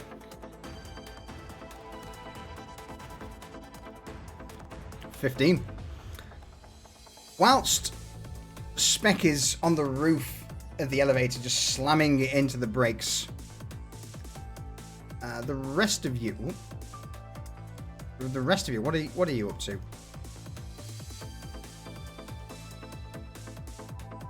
Well, Doc's probably picking himself up off the fucking floor.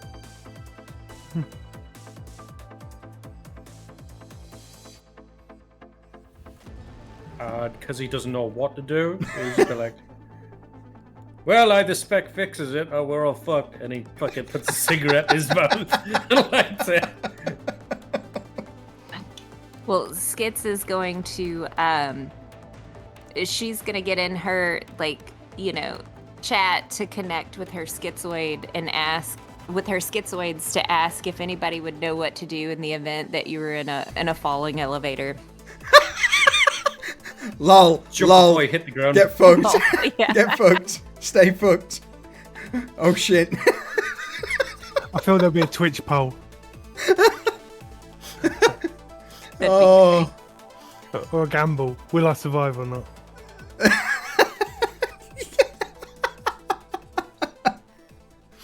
Oh dear me. Alright, so I'm with you... Go on. I'm gonna jack into the control panel and see if I can do something. Roll me an interface check. Electronically. Yeah.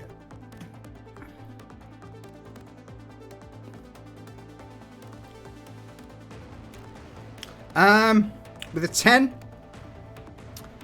as soon as you could try assisting Jericho in pumping the brakes of the others by, just like letting the other ones just release grip, release grip, just to try and... Perfect. All right, with that said though, on the elevator itself, Spec, that is a successful... I'm going to move you to there. A successful roll. So how do you re-engage the brake? Well, the thing is that in anything like cyclical, like a pump or whatever, it can sometimes get jogged. Basically, the inverse to the bottom had happened here, where the bottom of the brake was stuck in a closed state. This one is just not able to close fully. So he's going to basically just, through brute force, push it back to a point where it is engaged more, like it's able to engage fully, and actually assist with the slow, which might take some time because they've been picking up speed for a while. Yeah. You'd notice that the other brakes are also quickly clamping, releasing, giving you the impression that, Jericho's certainly assisting to try and slow this inevitable demise down. All right, so he's going to look at that.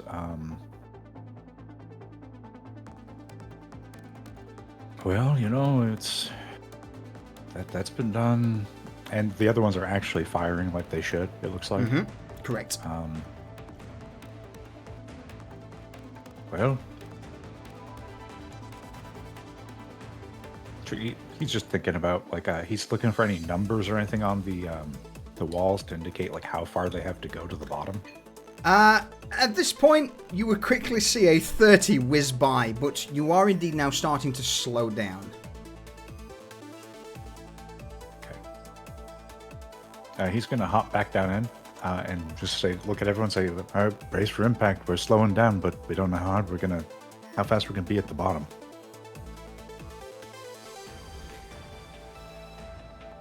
Guess we'll find out. Grinding, screaming of metal begins to echo through the elevator shaft as slowly but surely the elevator starts to reach a point where it's no longer burning through the brakes, through the cabling, and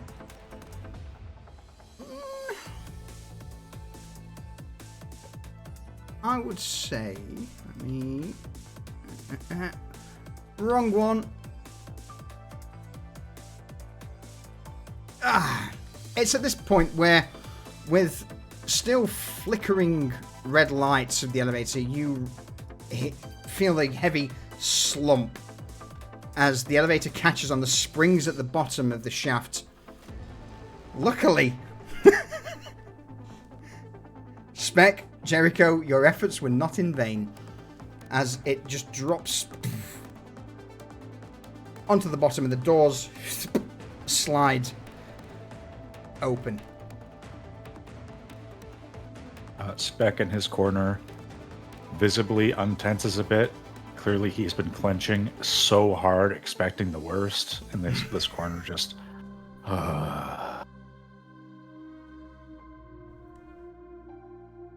See? Wasn't so bad, was it? And then he's gonna look over at Skits. See, you should have been recording that. I think that was kind of exciting. I don't know if I could have captured us, there was nothing showing how fast it was going. And then Open the hatch. she lifts up her her thing and then gets back into the chat with her schizoids and says, "Made it!" Exclamation point.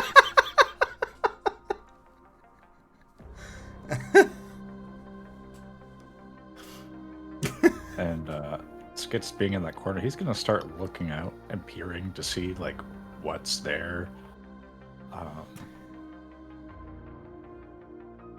Where you are at the minute leads to a long corridor, a familiar corridor, to the point where, as you glance down, if you take the stairwell down probably 2 or 3 more levels, you would reach the parking garage.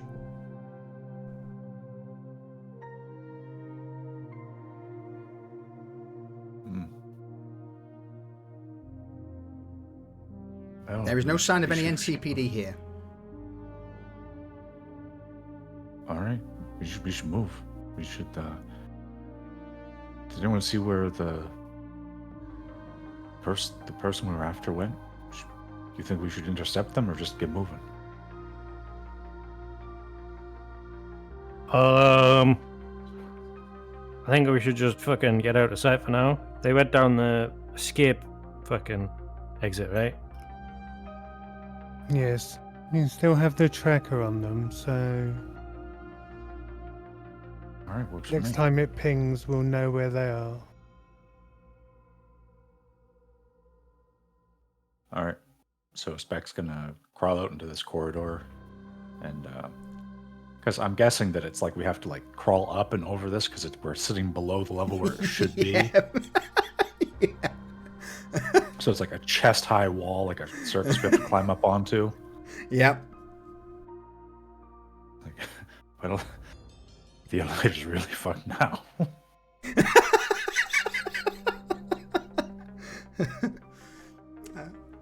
Spec, you climb out first, followed by the rest as you step into the hallway and begin to make your way down towards the stairwell that leads to where the Menacers parked.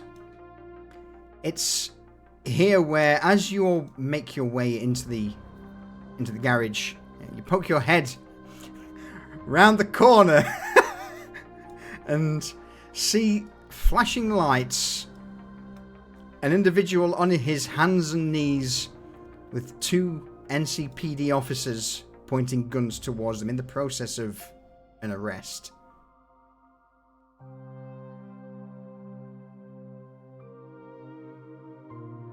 Wow. Like, is there anything significant about this dude, or does it look like someone's getting arrested? It almost looks like an inhabitant wanted to get the fuck out of Dodge and didn't quite make it in time. Right. In fact, roll me a perception check. I'm guessing that's everybody exiting. Absolutely. Everyone exiting. Roll me a perception check. Okay. Jesus.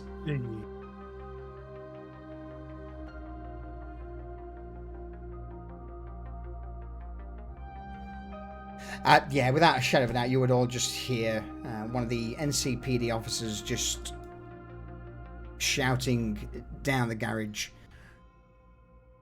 All right, you're under arrest. We'll hold you here for a brief moment before letting you back upstairs. No one is to leave. You know this. You heard the alerts. You heard the warnings. So, for the meantime, sunshine, you're just going to sit in the back of our car, nice and pretty like, until I deem fit to let you back out into the unwashed masses. This place is now a quarantine zone, which means no one leaves.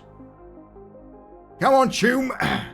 And with that, you see the NCPD officer just pick the man up by his collar and thrust him into the back of the enforcer.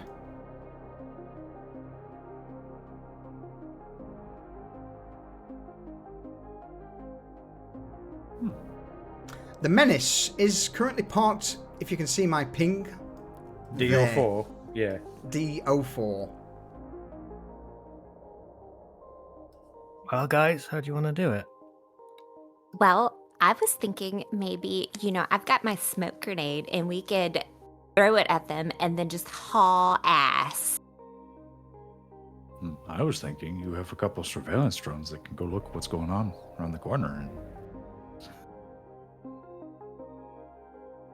Is it, they can only go 10 feet, isn't that right? 10 meters. Oh, okay, well that's different. Mm-hmm. It is.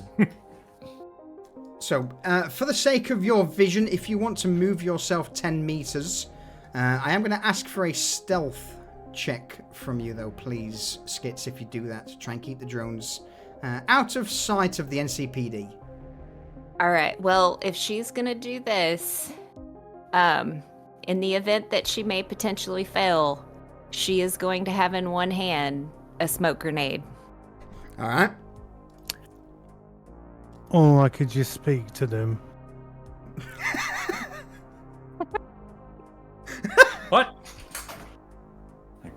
I don't know. Do you think that'll work? Well, I made the AV think we were friendly. I have its ID number. Oh, yeah, okay. And we can save the more exciting way of exiting for if it doesn't work. All right. Alright. Skits is still going to have the smoke grenade in her hand, but is going to have it behind her back. All right. I'm Jericho. gonna flag. Yeah, go on. Spec go straight to the car.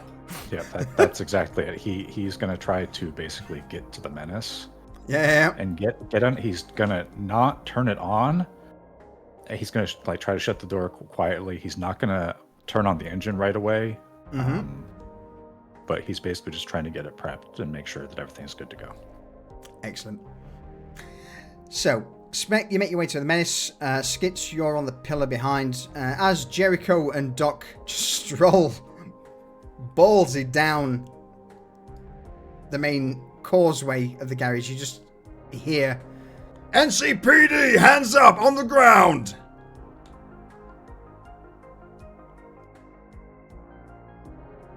I'll put my hands up gingerly, but I won't get down. Yeah, I'm going to put my hands up and I'm just going to say. We were cleared for exit by AV Unit 205-484A. the NCPD officer on the left looks over to his companion, who's a little bit more decked out. He's wearing a full flak vest, and just quickly you see his eyes flicker red as, with both of them, their guns are currently pointed at you, and this tense standoff lasts roughly 30 seconds before. All right, undercover. And see. Right, I. He'll point towards you both. Stay there a minute. As the officer makes his way towards his companion, you would see him lean in, whisper a few words before the other officer lowers his gun, nods, makes his way over to the car, opens the door, steps in, starts it up, and the enforcer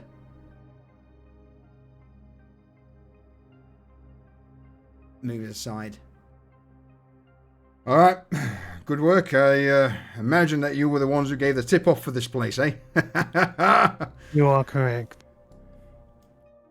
The officer steps towards you, Jericho, looks over at you with a bit of a quizzical look.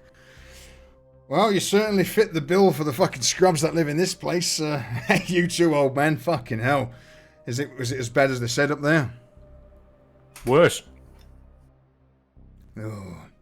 Honestly, why is it whenever they get sick, right, they just decide to host some fucking plague club, get together, spread it even more? Fuck's sake, if we didn't lock this place down, then how far could that shit have spread, eh? Eh? Oh, fucking city, mate. Oh, fucking city. Inconsiderate bastards. All right. Well, look. Enforcer shifted. As soon as you've gone, we'll make sure this place is locked down nice and tight. Good work, boys. Thank you. Don't judge us on the van. It's part of the cover. And I give him a wink. With a chuckle, the NCPD officer steps aside and just waves you guys past.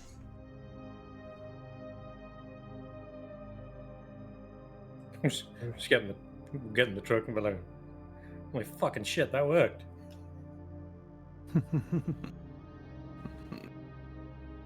Probably better than blasting our way out of here. We don't know what's outside.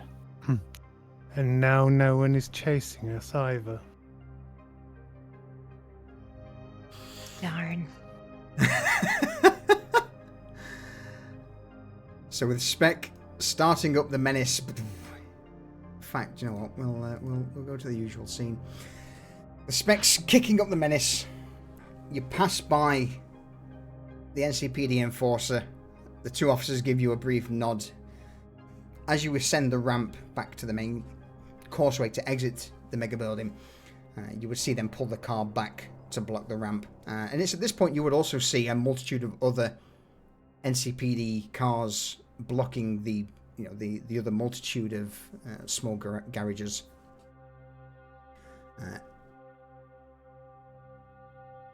There's no issue, no problems. You are waved through before eventually making your way out onto the main street, where at this point there's easily 3 or 4 various armored APCs. Well, redundant, the APCs armored. You mean the Armored person. Yeah. I realised when I said, like, oh, for fuck's sake. That's like the ship. The ship, absolutely. Yeah, it is. God damn it. But yeah, as you make your way onto the main street, you would see a multitude of APCs. These guys aren't max tac, but they are certainly well-equipped NCPD officers as they begin to make their way around the various elevators and entrances to the H4 mega building, locking it down in a quarantine.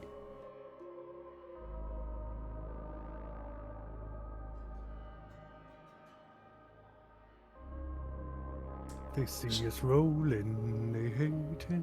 Spec, what's the plan as driver? Well, do you want to go put what we got back with the other stuff at Skitz's, or do we want to go around a bit and see if we get another bang? Yep. I'll contact Falco and let him know we have the next thing he's looking for.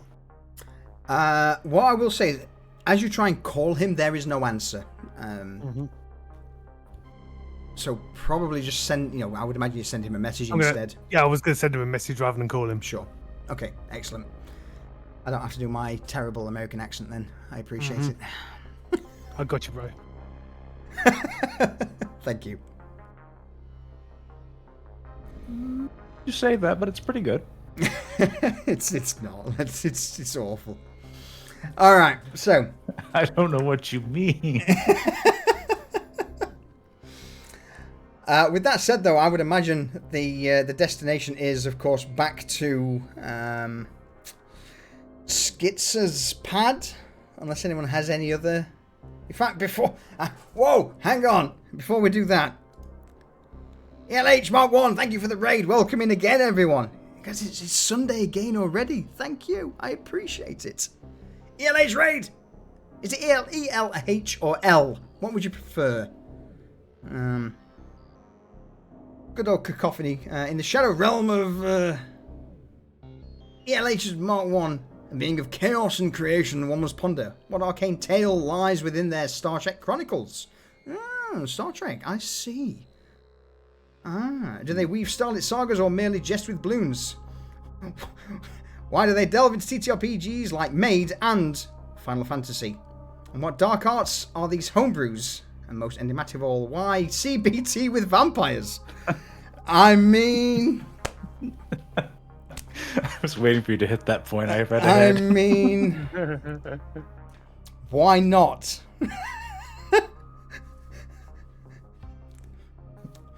Yeah. ELH, perfect. I appreciate it. Also, Grey Matter, thank you for the follow. But yeah, welcome in everyone to our little corner of Twitch. We're currently playing through the jacket mission of Cyberpunk Edgerunners, Cyberpunk Red. It's chaotic. This whole kit is supposed to take 8 hours-ish maximum. We're... Oh, man. What are we now?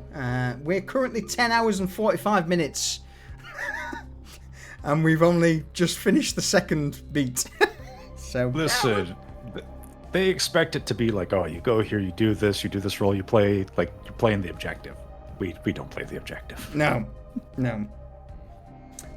I enjoy it, though. So, just as a quick recap, you're currently on your way back to Skitz's place, is that right, Spec, since you're currently the designated driver?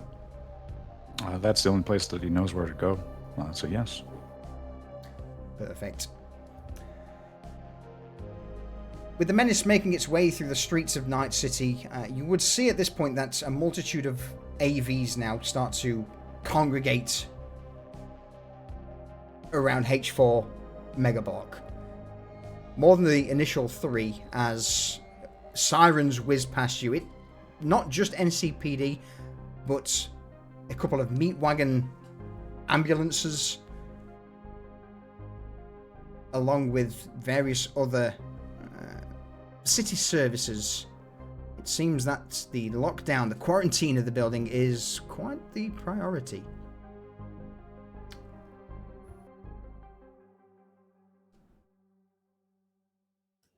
Well, I'm glad we didn't get caught up in that fucking bullshit. Yep. The only thing I could imagine, like the path, is he's going to try to go around to the side of the building where he thinks this person might have come down and before heading back, but that's about it. But he doesn't expect it to yield any fruit. Absolutely. There doesn't seem to be anyone exiting the building. NCPD seems to have it pretty locked down. And yeah, sadly, the blue and red-haired individual is nowhere to be seen. If he did make it out, the crowds of onlookers around the building just taking in the sights and sounds of this massive NCPD presence would, it'd be easy enough for him to hide in.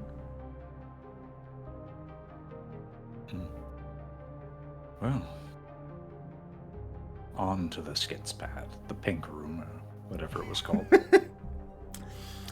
Yep, so making your way back through Night City, you head towards H7 Mega Building, which would be the destination of Skits' pad. I imagine you end up parking in the same spot as before. Yeah, he's gonna drop them off at the the spot, like the elevator or whatever entrance, and then he's gonna go park the van and then walk back and come out. Perfect.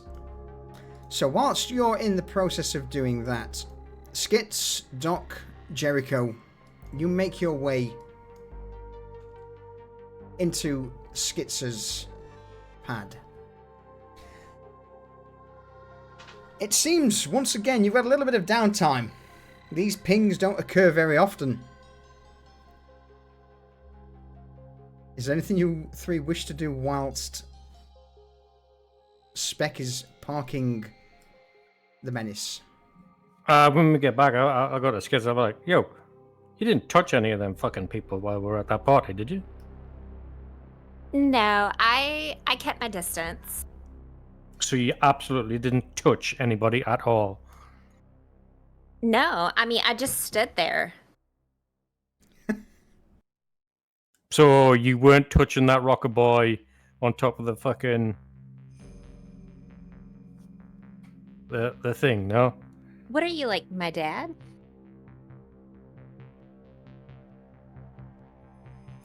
Why do you keep saying that? You got any issues? And she's gonna brush that aside as though he didn't say it. Doc, I can assure you that I did not touch that rocker boy. The person that I was talking with him about stuffing it to was the blue and the red-haired guy, because I knew that if you talked about that when you're looking for someone, like, who's gonna, like, step in the way of that? I feel like you're dodging the fucking question here. She's gonna look to the left and then look back again and then say, but we've got a more serious thing that we need to talk about, because, like, I didn't get any good content while we were there, and I feel like we need to start planning, like what I said before, because it wasn't good. It wasn't good today. Well, I'm sorry. We didn't get enough. Why didn't you have your cameras rolling when the police gunned down the skunks on the roof, huh? I was too busy running to the elevator. Well, it's not my fault that you fucked a perfectly good opportunity up, okay? Are you making fun of me? Are you making fun of me? This is childish. I will not stand for this. And she goes to her bedroom.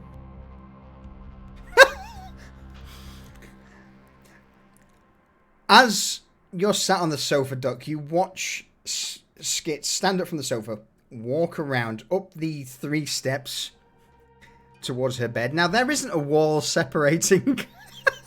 Yeah, I can still see fucking. That cracks me up. Jericho, what are you doing? Me, I'm dropping a deuce. I would imagine it's at this moment where the door opens, Spec, you step in just to see Skits flop onto the bed with a huff. Mm-hmm. Glancing off to the right, you would see Jericho just step into the bathroom, and Doc's just sat with a pretty jaded expression on the sofa. Well, Spec is going to go over to the other side here, like, and he'll situate himself. At least I would. There we go. So, all right, car's parked up. Took a while for that last ping to come through, so. Yeah, we probably got some time to kill. You want some? And he pulls out the little baggie. You want some little cleavage coke? Maybe just a little cleavage coke. Ah, come on. Don't worry about it. I don't know. Did you have it while it was still fresh, if you know what I mean? Or did you just get some to go? Yeah, of course it's fresh. I'm asking, did you snort something between some titties or what? Whoa. Look. So I palmed some fucking coke off for some information. She may or may not have put it in between the biddies. All right. And Okay. You So you're you gonna know- hear Skids yell out, "So she touched it!"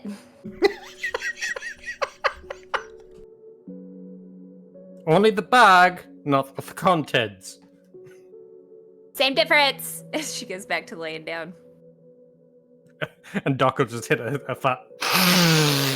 Oh, shut up. I mean, it's good enough for me, you know. It's been christened too, I guess. And so Spec's gonna just hit like a smaller line. You can stay sharp, you know. I need to be more mindful because and he's gonna tap his arm real quick. Yeah, I'll keep you sharp. Ooh.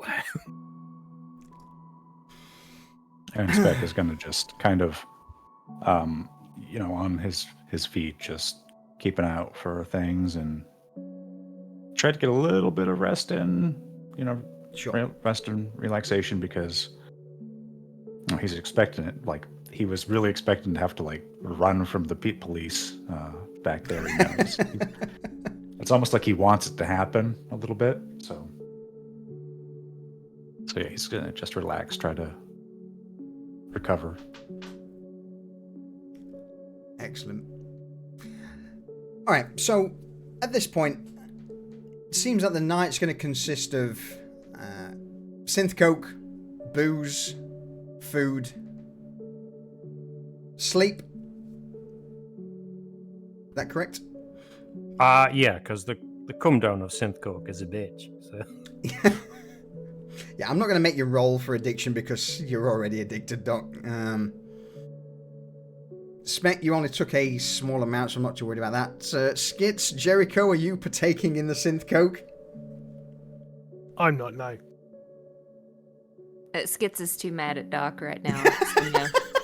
I'm compulsively washing my hands in the toilet for being around all the sick people.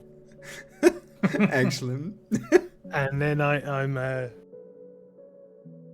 taking up my vigil with the tracking unit Excellent. and watching the feeds.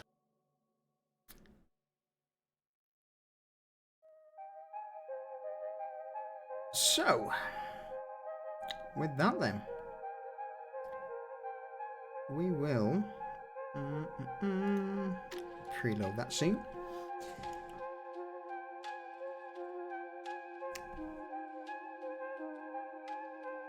Due to the fact that...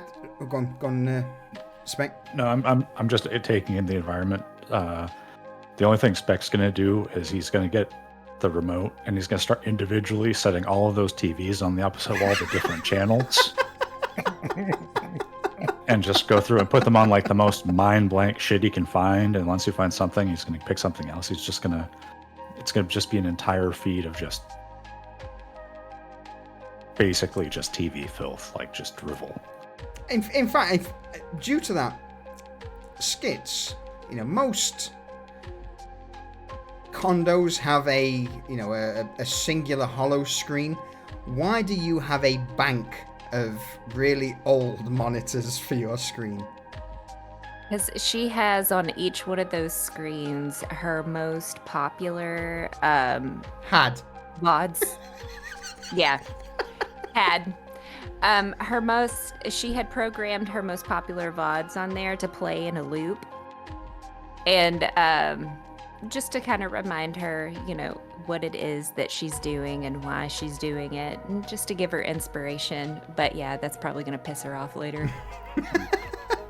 And when it's all done, he's going to set one of the buttons on the remote, like the source button, probably, to just function as like a scramble. So it just randomizes the channels on all the screens. You fucking shitlord. You guys are going to get kicked out eventually.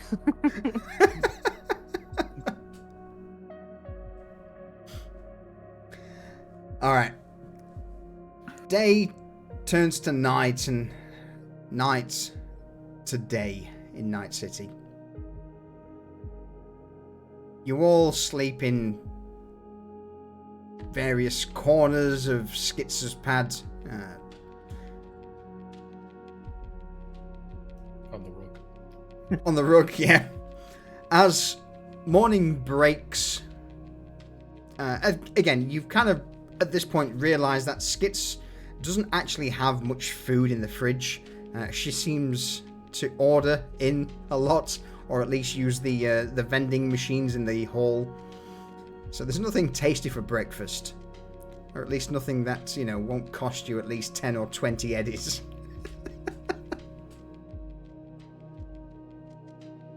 Spec is going to make a run for some food then in the morning. The first thing he's going to do is he's going to go out and get some probably it's going to end up being like a noodle bar for breakfast, which is not like the most conventional choices, but it's going to be like egg foo young, stuff like that.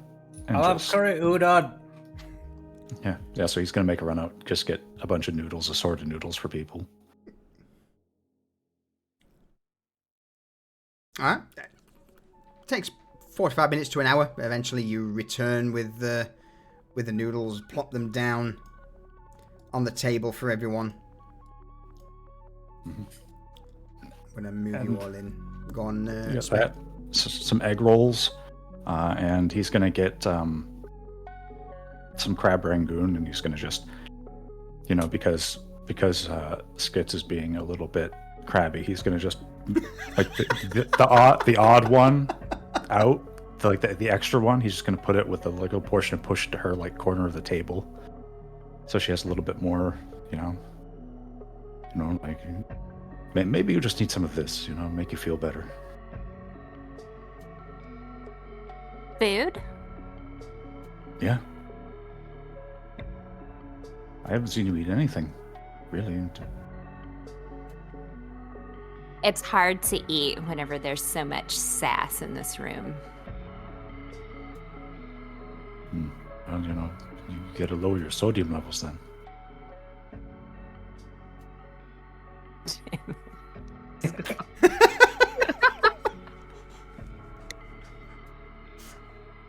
This food isn't gonna help with that, but for the future, maybe a salad. Doc has ripped an egg roll in half, and he's cleaning up the leftover Coke off the table with the egg roll, and then eating it. Where's that one? You're gonna clean that up, right? Like there's just ew. Yeah, I'm not doing lines off that anymore. Try and do a line off some grease, turn into a clump in my nose. I'm gonna fucking have a coronary. That's bad times. It's I don't know if I'll wait until Jericho's back, so he's just gone. Do you want to call a very quick BRB? Can do. Anyone need it? Yeah? Okay. Could do with it. Yeah. Yeah. Alright, we'll BRB that momentarily whilst you are all sat around eating noodles for breakfast. It'll give me a chance to... again, thank you for the raid. Appreciate it. Welcoming everyone. This occasionally takes me a while to get to chat, due to the fact that as DM you're always bouncing around. Callie, I don't know what you're talking about. I didn't call you out. Yeah, he didn't call it bougie or anything. Yeah, I was tempted. Grey Matter, you ran a one-shot last night, and after 3 hours the players happily moved up a beach about 20 feet while other things happened, and that is as far as they physically got. So if everyone's having fun, that's all that matters. Absolutely. This is... It's kind of how we run things as well. Some of our D&D sessions have been... the players are going to hate me for saying this, but Tavern RP. Literally. Yeah, we own a tavern. That's fair. I mean, you do own a tavern, yeah. But so yeah, again, as long as everyone's having fun, that's all that matters. I am going to go quickly refill the old pint of water, so I will be right back. 2 seconds.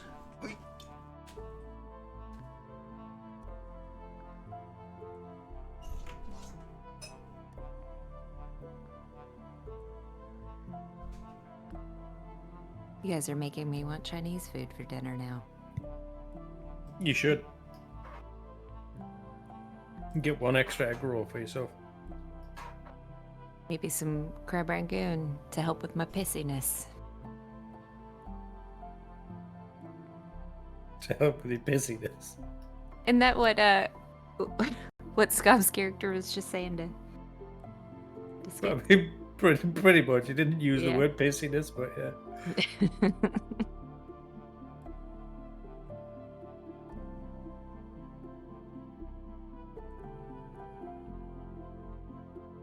We've been here for 2 nights now, and I can't believe you're not straightened that rug. She's not Vanya. It's because Doc uses it like a blanket on nighttime.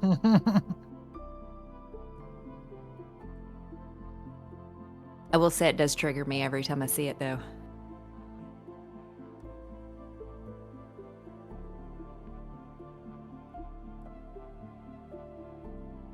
And the one round your beard. Oh god. Yeah. Oh, that amuses me greatly. Because Can't I know, see that shit. I know when that's when I made these maps. I was like, yeah, I'll use the roughed up rugs because that'll piss so many people off.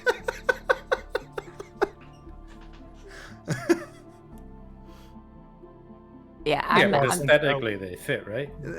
Aesthetically, absolutely, but again, a lot of players would be triggered by it, and I'm like, yes, well. I want to the straighten crease it rug. out every time. Yeah. All right. So, with morning breakfast on the table, noodles, various other bits and pieces, as you're all digging in, getting the daily sustenance, Jericho, from the tracker, there is a blip. Ping. Ping, ping. Far off Shit. to the east, in the direction. In fact, no, it wouldn't be east, actually. No, this one would be to the north, towards the docklands, where a multitude of containers sit. That's the destitute, the slum dwellers live.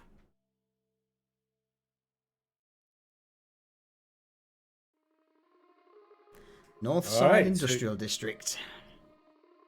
So he didn't get caught because he's on the fucking move.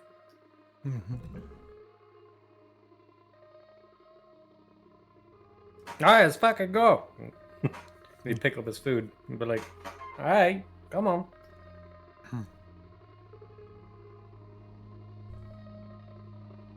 To the Docklands then.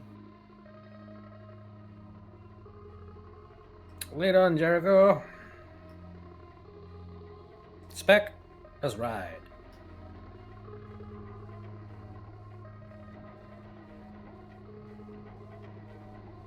Skits is gonna follow behind. She's gonna say, "Don't think I didn't notice those TVs, and I expect those to be fixed by the time that we get back."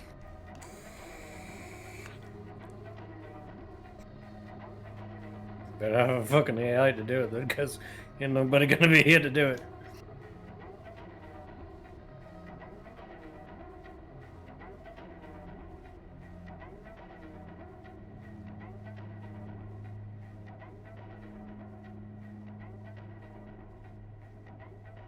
Muted. Of course I am. As you all step out into the corridor, food in hand, Doc, Yeah. did you take synth coke recently?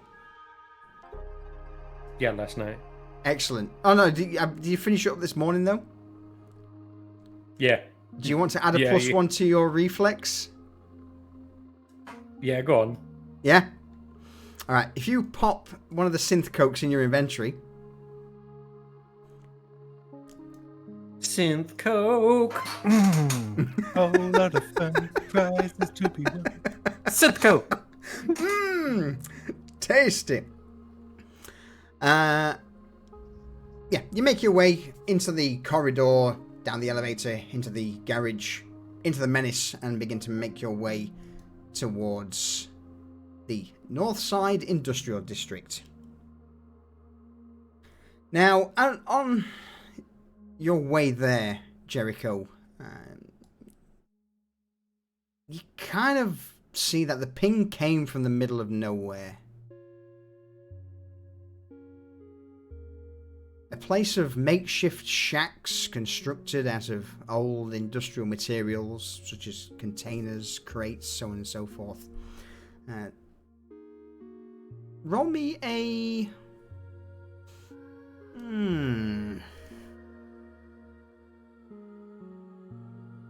Let's go with a education deduction check, please, Jericho.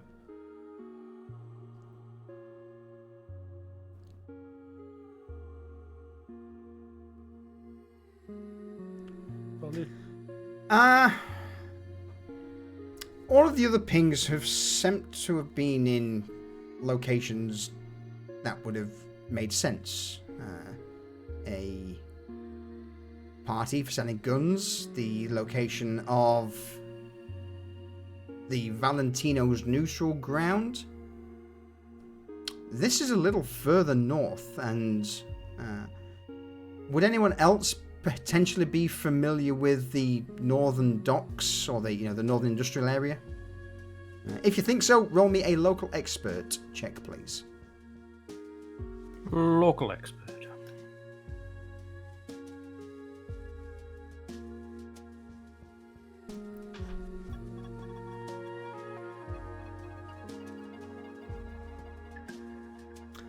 Spec, you would certainly know the northern area because that's where your associates seem to operate out of. Doc, I'm old, I've been around. you're old, you've been around. Absolutely. It's unusual. The location of the tracker seems to be a little bit out of the way. Doesn't seem to follow the norms of the other pings. Why would it be in a dock area? Any thoughts?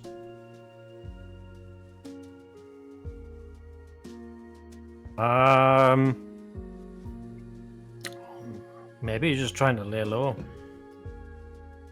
Spec has the hunch that this might be an attempt at an ambush, because like the entire point of being out here would be less eyes, less foot traffic, less people interfere, and you have a better idea what people are approaching. So he's going to try to approach slowly and use a pair of binos and see if there's anything like obvious from a distance. See if they're rolling into a trap. All right. Fucking windows. You wiggle one window and it minimizes everything. God damn it. Yeah. Okay. When Spec says that, I change the ammo in my Satara to fucking incendiary.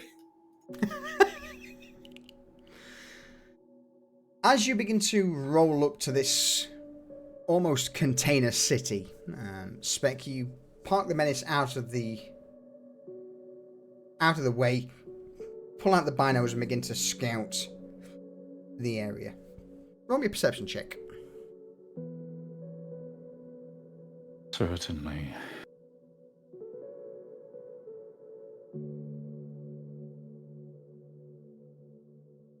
An 18. You've been nailing the perception checks this session.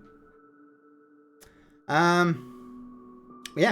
In regards to the actual area, it's pretty much a mix of makeshift shacks, containers that have been converted into residential sleeping pods. But it's relatively quiet. Almost as if this area has been evacuated, cleared out in recent months, year perhaps. And Doc, you would know that this particular area at some point was cleared out. Those who were homeless, the squatters. Supposedly some big corporate deal was meant to go down here. Someone buying the area to revitalize it, but like most things in Night City, that never occurred. It just fell through. It fell through. People were moved out, but nothing ever came. And with that, whilst Spec, through the binoculars, you don't see. In fact, how early would you be getting here? In fact, let's roll me. In fact, do you know what? Roll me a driving land vehicle check, please, Spec, to see whether you see something. Of course you got here in rapid fucking time. Of course you did. Of fucking course you did.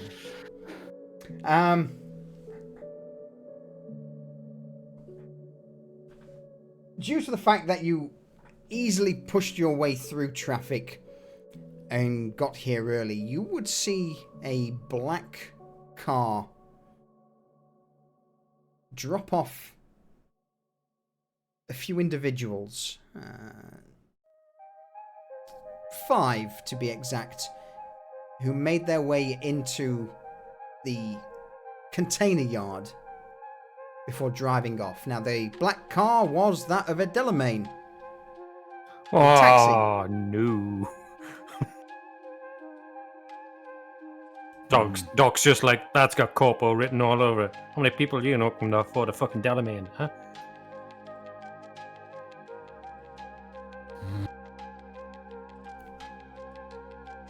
Well, maybe they're like trying to retrieve something. Maybe our friend from the party's hiding out here. Well, maybe. Maybe they found him. Fuck!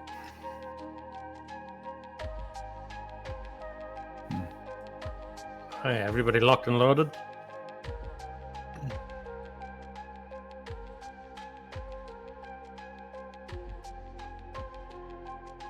Well, should probably just bring the Menace in and set her up and go from there, right? So we can get out quick if we need to.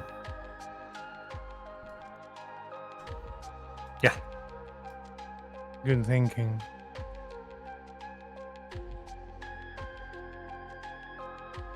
Alright, so Spec is going to navigate the Menace close. Being that the Delamain took off and isn't sitting there, he's going to try to position the Menace close enough to the doors that you could make it to it and use it as cover if needed, or we could get in if the doors are unlocked for you. Just because he doesn't know what these 5 guys in the suits are up to, or for all he knows, they could be like bordering on corporate cyber psychos. So, yeah, he's going to just try to pull up quiet though. and not draw attention from anybody who might be inside. All right. In that case, then, allow me to bring you all to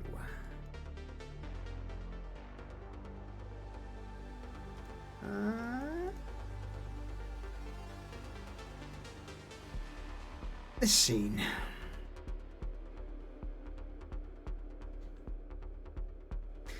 You managed to get the menace down some of the tight alleys of the container yard. As you all disembark, well, what do you all want to do?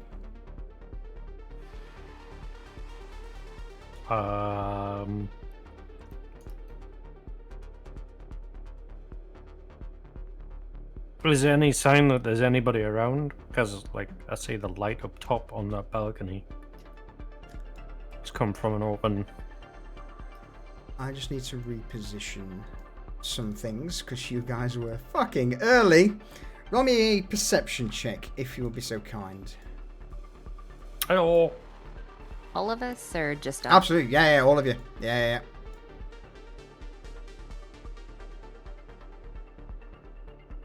God damn. You've done it again. Oh my god, man. Oh my god. Skits it. God damn it. She's eaten. She's in a better mood now. I know nothing. Jericho, this is not your usual place of visitation. This is a shithole. This is not something place you want to be. You don't like it. But Skid Spec Doc, you would hear voices echoing around. You wouldn't be able to pick out every single word, but the odd word of, set up here, set up there. When it arrives, zero the fuckers. Understood? And a cacophony of voices ring out. Alright, understood. As long as you pay us. Payment won't be a problem. It's at that moment, I'll give you all, sort of movement up to the barricades if you so wish. So I get to the corner, creep round, and get to the barricade.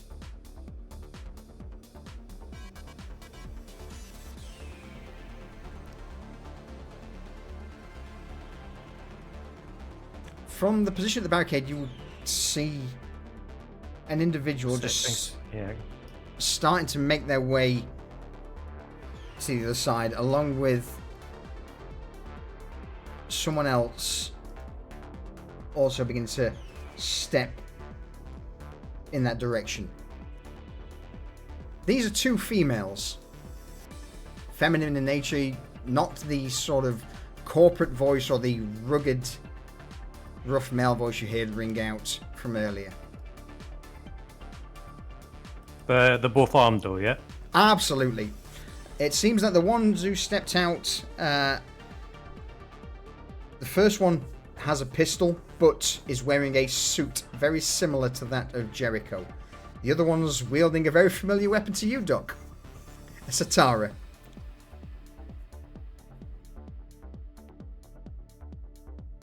I tap Jericho and point him at the chick with the pistol. I slowly nod.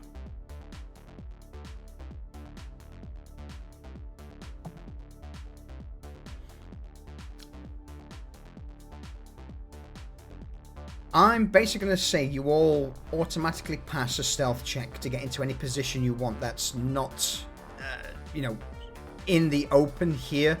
So if anyone wishes to reposition, around the back of the container at the top here, you're welcome to.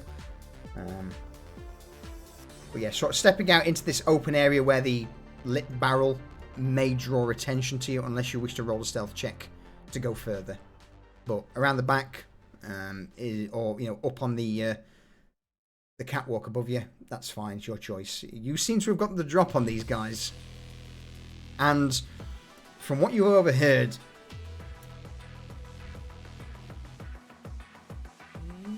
they are here for business. Meet Monkey, thank you for the follow. Welcome to the crew. Welcome in.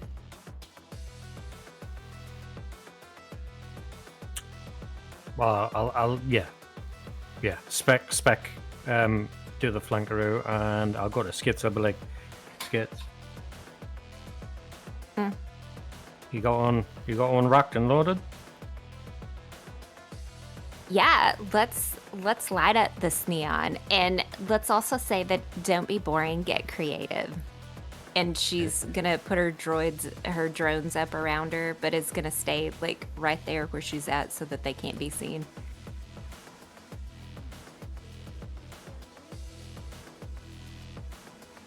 I'm probably just gonna open a call with Spec so we can talk. Maybe like a group call so we can all talk without having to fucking. Yeah.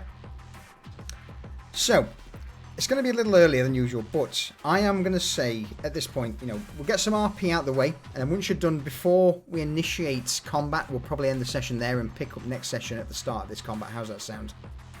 Oh, sounds good. So, Dream. so with that,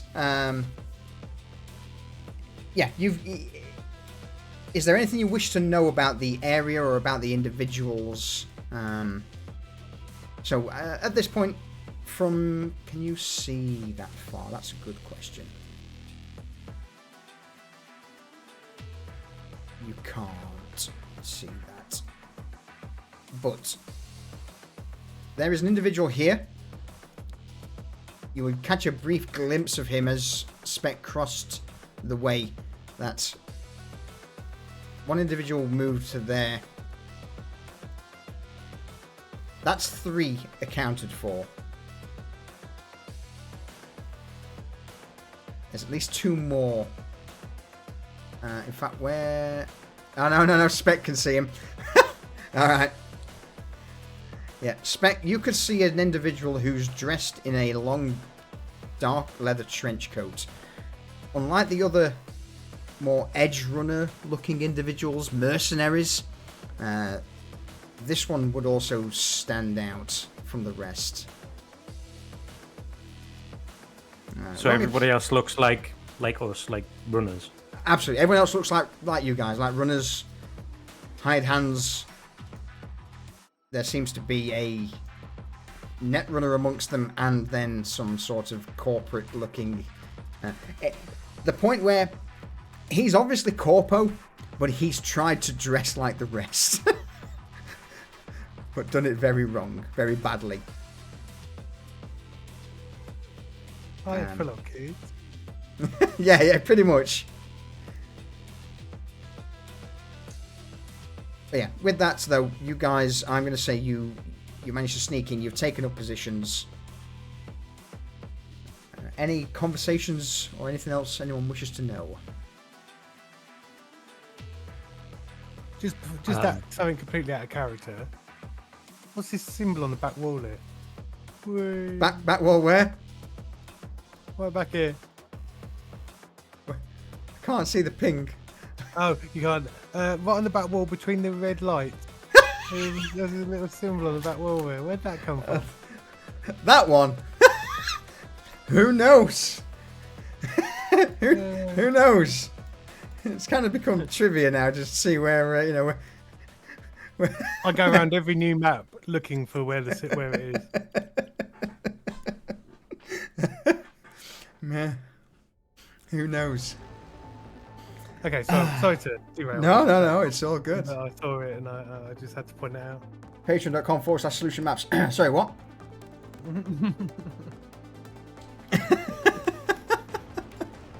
Alright. So yeah, with that said, anything else anyone wishes to do before shit goes south? I'll just be like, Jericho, lock down that fucking runner. Skits, you with me, we're going in blazing, yeah? Got you. I want to be in the midst of the action so that I can get closer this time. Bear in mind that runner can probably do what I can do. So should you get the opportunity to zero her, Understood.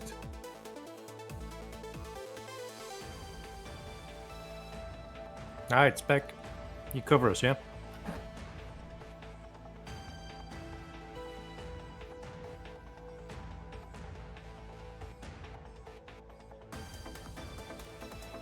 I'm going to say the yes. Cool. Good talk. Sorry, I muted. Yeah, it's like he says, "Yeah, I think I can get up on that platform where they just walked over to."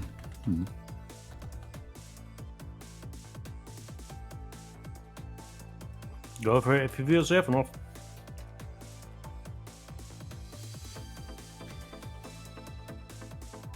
So, If you can pop one of those grenades over to them, all the better. Well, I was thinking, but there's two of them down there. Wherever they're together, just put the incendiary grenade and call it good. Smoke them if you got them. Hard to concentrate on the net when your feet are on fire. Or your face.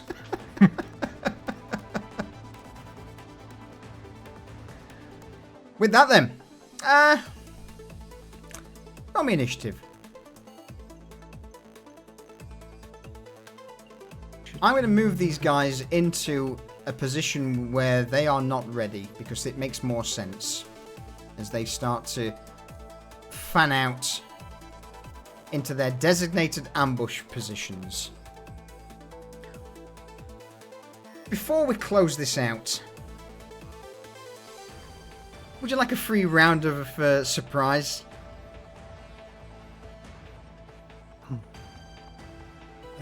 Yeah. Yeah, we would.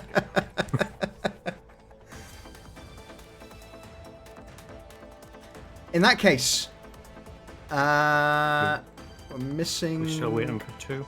Yeah, Skits and Spec. Yeah, I will add you. So I've got you both. There you go. If you want to just click your little dice in the top.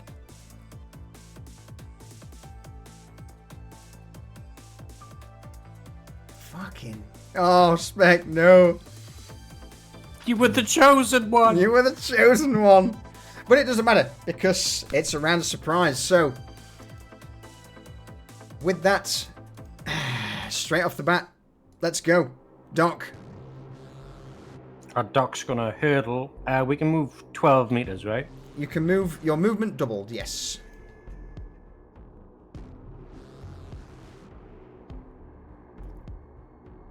Oh my god, he's going all in. So. And I'll just pop around the corner and be like, you will, bitch. As this guy's just lazily making his way, he's not even got his weapon equipped. It's slung over his shoulder. He just turns around. Here's this, ooh, bitch. His eyes go wide as the Satara greets him. Oh my god. Oh no.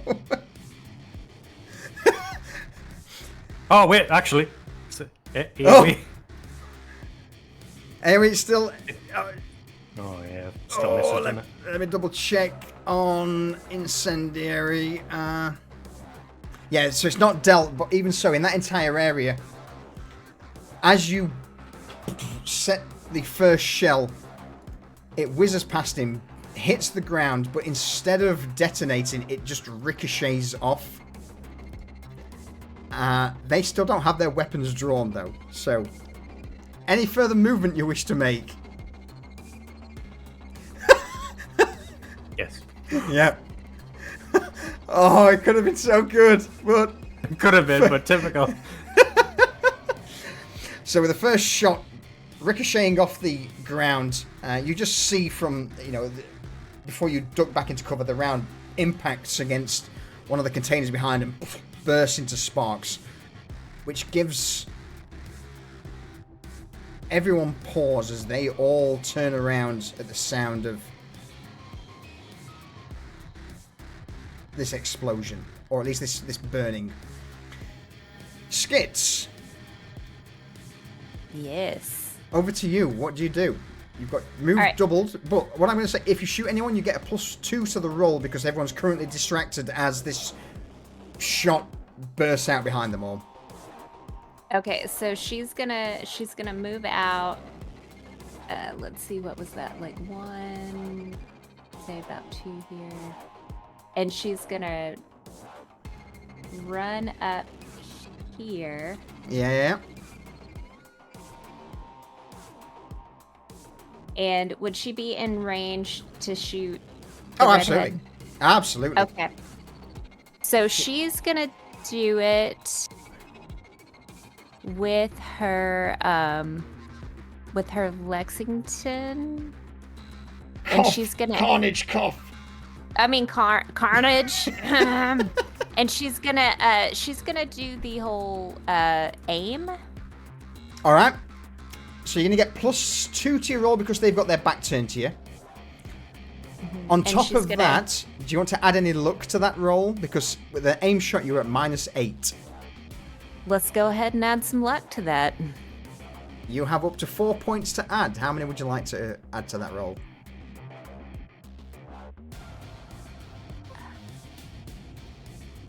Screw it, let's do all 4. All right. So in the luck, put 4. In the bonuses, put 2. So basically, you're at -2 to this roll. Okay, let's see. Where's the bonus that I add on here whenever it's in there?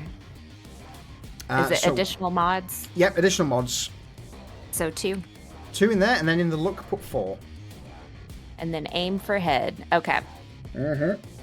Here we go. Fingers crossed. Did it? Oh, it won't even let me click it. Nice. All right. Muted. Oh, God damn it. On the right, see the little blood drop next to where it says Carnage. Click that for damage.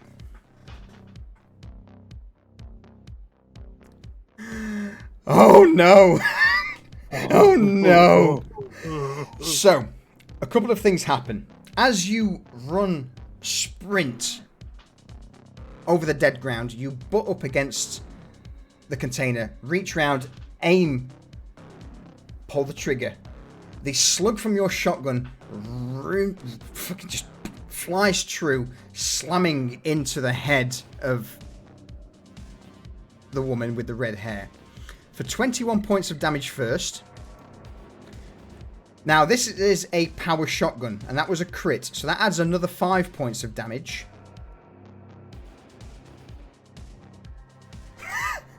Oh my god! He has no head. She's gonna What? say, What "Get happens? a taste of my iron." Do you wish to describe this any further? Because she says, "Get a taste of my iron," and then it shoots out, and then it just, since it's a headshot, it's just gonna send the head flying back, because it just takes it completely off to the guy beside her and just knocks him upside the head, and then rolls to the ground. Oh my god! Makes up for me missing completely. Hold on. Holy fuck. So yeah, I'm not going to roll on the critical hit head table because the body just slumps to the ground. What used to be a head is no longer. There is just the neck, a bit of flayed flesh, blood, and screaming as the corpo is hit with brain matter, bone fragments, and a rather large amount of gore. Any further movement, Skits? Yes, she's just gonna kind of move back right here to take cover. All right. Jericho, over to you. How do I follow that? I Right, put I'm everything gonna- I had in that. I'm gonna side around this corner, and The Netrunner is my task. Absolutely. You get +2 to the roll because completely unaware. So I wouldn't add it to the first roll unless you wish. In fact, you get it through all rolls, so go for it. Fuck it. Okay. I'm a generous DM.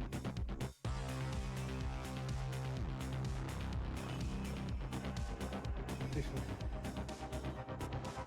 Interface against their will to see whether or not they're aware that they've been breached. Ooh. Wait, I've messed up. Do you mind just bumping yourself up just to touch me? No, I wasn't looking at my microphone. Okay, No, sorry. I was talking to myself. Like it is. Oh, Smashed you it. know nothing. They know nothing. Right. They do have some self-ice with it being a netrunner themselves. So the DV is 9. Okay.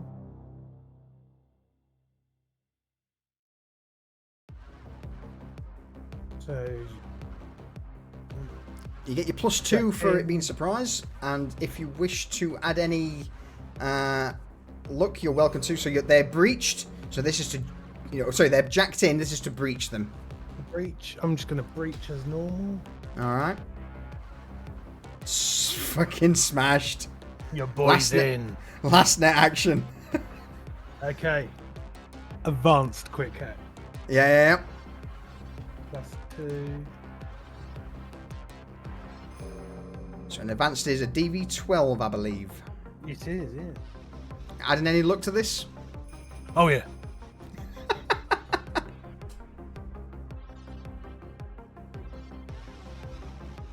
Oh! What quick hack do you upload, Jericho? System reset. Shit. What does system reset do? They're unconscious for 20 rounds. Oh So- my god. You just see all of a sudden, or at least Skids, as you blow the head off, this netrunner starts screaming, and then all of a sudden, just she drops to the ground, unconscious. Her eyes roll back. You see a couple of sparks erupt from her neural ports before her body goes limp, like a puppet with its strings cut, and she just drops to the ground. Any movement, Jericho?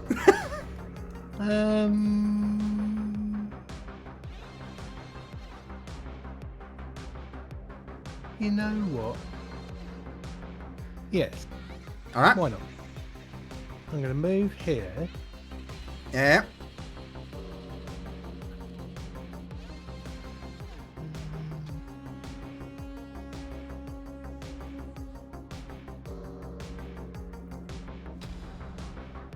And then I'm gonna move across here. Yeah. So, I know. Like a fucking whip it. And then I'm just gonna hunker down back here. Alright. Alright, last but not least, Spec. Spec is trying to get up these stairs past Jericho, trying not to bump into him as he comes across, so that'll take some extra movement. He's just trying to get settled So here. good. Yeah. Seeing that this one had just dropped, this one is dropped in an entirely different way. There's the corpo, and he doesn't feel good about trying to launch anything particularly dangerous that close to... Actually, no, these two guys are right next to each other. Do it. This guy. Do it. He's going to deploy that pop-up grenade launcher because Yeah. it's a toy. It's quite a range. DV 15, so 16 or more. So he's going to attempt to go over to this and fire. It's a... Yeah, okay.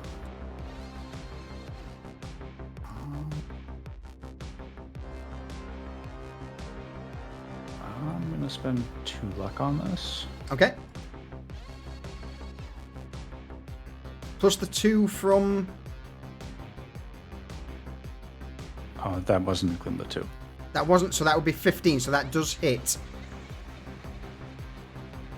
'Cause That's going to be right there. In fact, 215. Yeah. You've got the surprise. 15 is the you know number on my. surprise. 15 is the number. It is. So my- what I'm going to say target. is, instead of hitting both of them, I'm going to say that it's because it's surprise. I'm generous. I'm all for the rule of cool and the memes. A lot of people are going to dislike it, but I'm just going to say that you just hit. It's a weapon you're unused to. You just end up hitting the first target. Okay.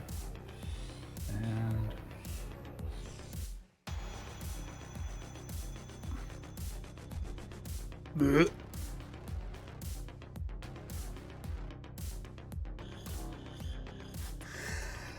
As you steady your arm on the railing, the pop-up launcher unfolds out and the grenade launches true.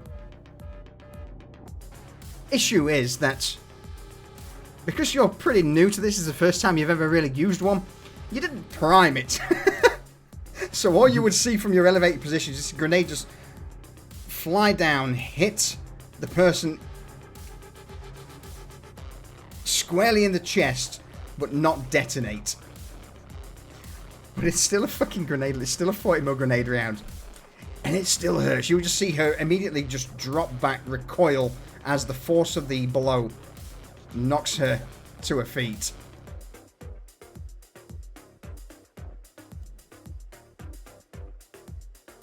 Any further movement?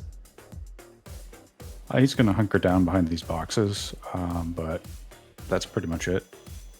So, all right, so that's going to be an interesting thing for that person to deal with. No more shots, no more movement. That's going to be spec for the first round. With that then, we now go to initiative order. But we'll pick this up next week, shall we? In fact, I don't know why I'm rolling for the Netrunner. The Netrunner's dead. No, the Netrunner's fine, sorry. Netrunner's asleep. That one's dead.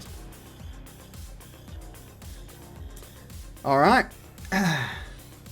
But yeah, with the opening salvo, with everyone getting into position, one head being vaporized, a Netrunner dropping to the ground, someone taking a grenade to the chest. I think that's a pretty good... Hey, don't forget the concrete that I scorched. Yeah. Congrats. Good hustle, everyone. Yeah, and just for context, the grenade that just hit that person in the chest, that's the white phosphorus round. Oh no. Unfortunate. Yeah. Granted, it fucking hurt. If it wasn't primed, can you pick it up and reuse it? I think you need to reload it. Yeah, it takes some work, but see, the thing is, like, I'm wondering if this hit her that hard, is it lodged in her chest? Is it a live white phosphorus cartridge that's just sitting there in her rib cage? Roll me a twist of fate. Oh boy.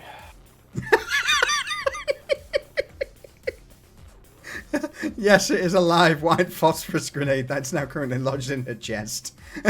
Don't fucking move. Oh dear. Alright. I'm too generous. I shouldn't, but it's memes, and I'm all for the memes. With that though. Well, you know, we're going to go through all this and it's going to turn out they weren't here for us. And then the real fight will start. We'll have to wait and see. Yeah. Any closing statements? You said there was a corpo. It's not our fault. Do you not like corpos, Doc? No, corpo does definitely not like.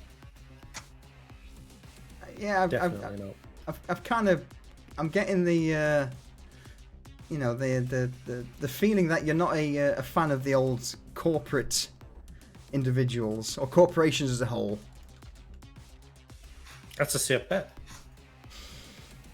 All right. Well, in that case, we'll pick this up next Sunday. Bye, chat. Goodbye, chat. Bye, Chad. See you next time on Edgerunners. Bugger off. All right. Oh, dear me. You've got to reward forethought and, them setting up.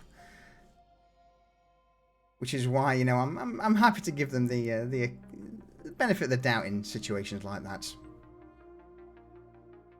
But with that said, everyone, thank you very much for joining us today. Got more done than I thought. There's a chance we may be able to end this next session. Who knows? But again, appreciate the support. Appreciate everyone tuning in. I hope you enjoyed the chaos that ensues during our little Cyberpunk forays. Mesa Monkey, thank you for the follow. Grey Matter GM, thank you for the follow. I'm going to scroll up so I make sure I pronounce this right, because this is twice now. That. Where are you? Oh, God.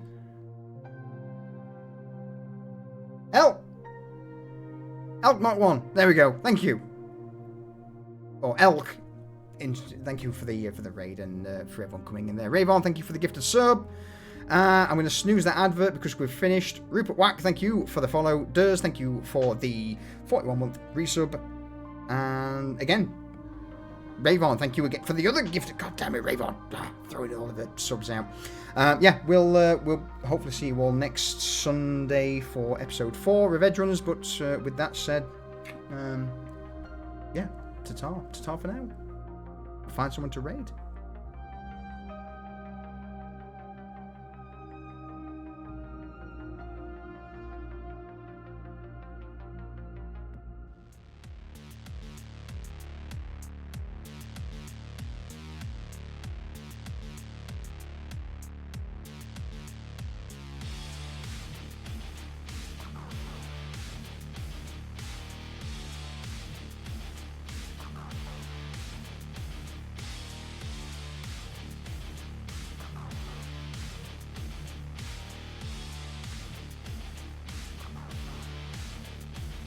Chris Kid, thank you, by the way. I saw you there. I see you, my dude. Good to see you, man. Thank you.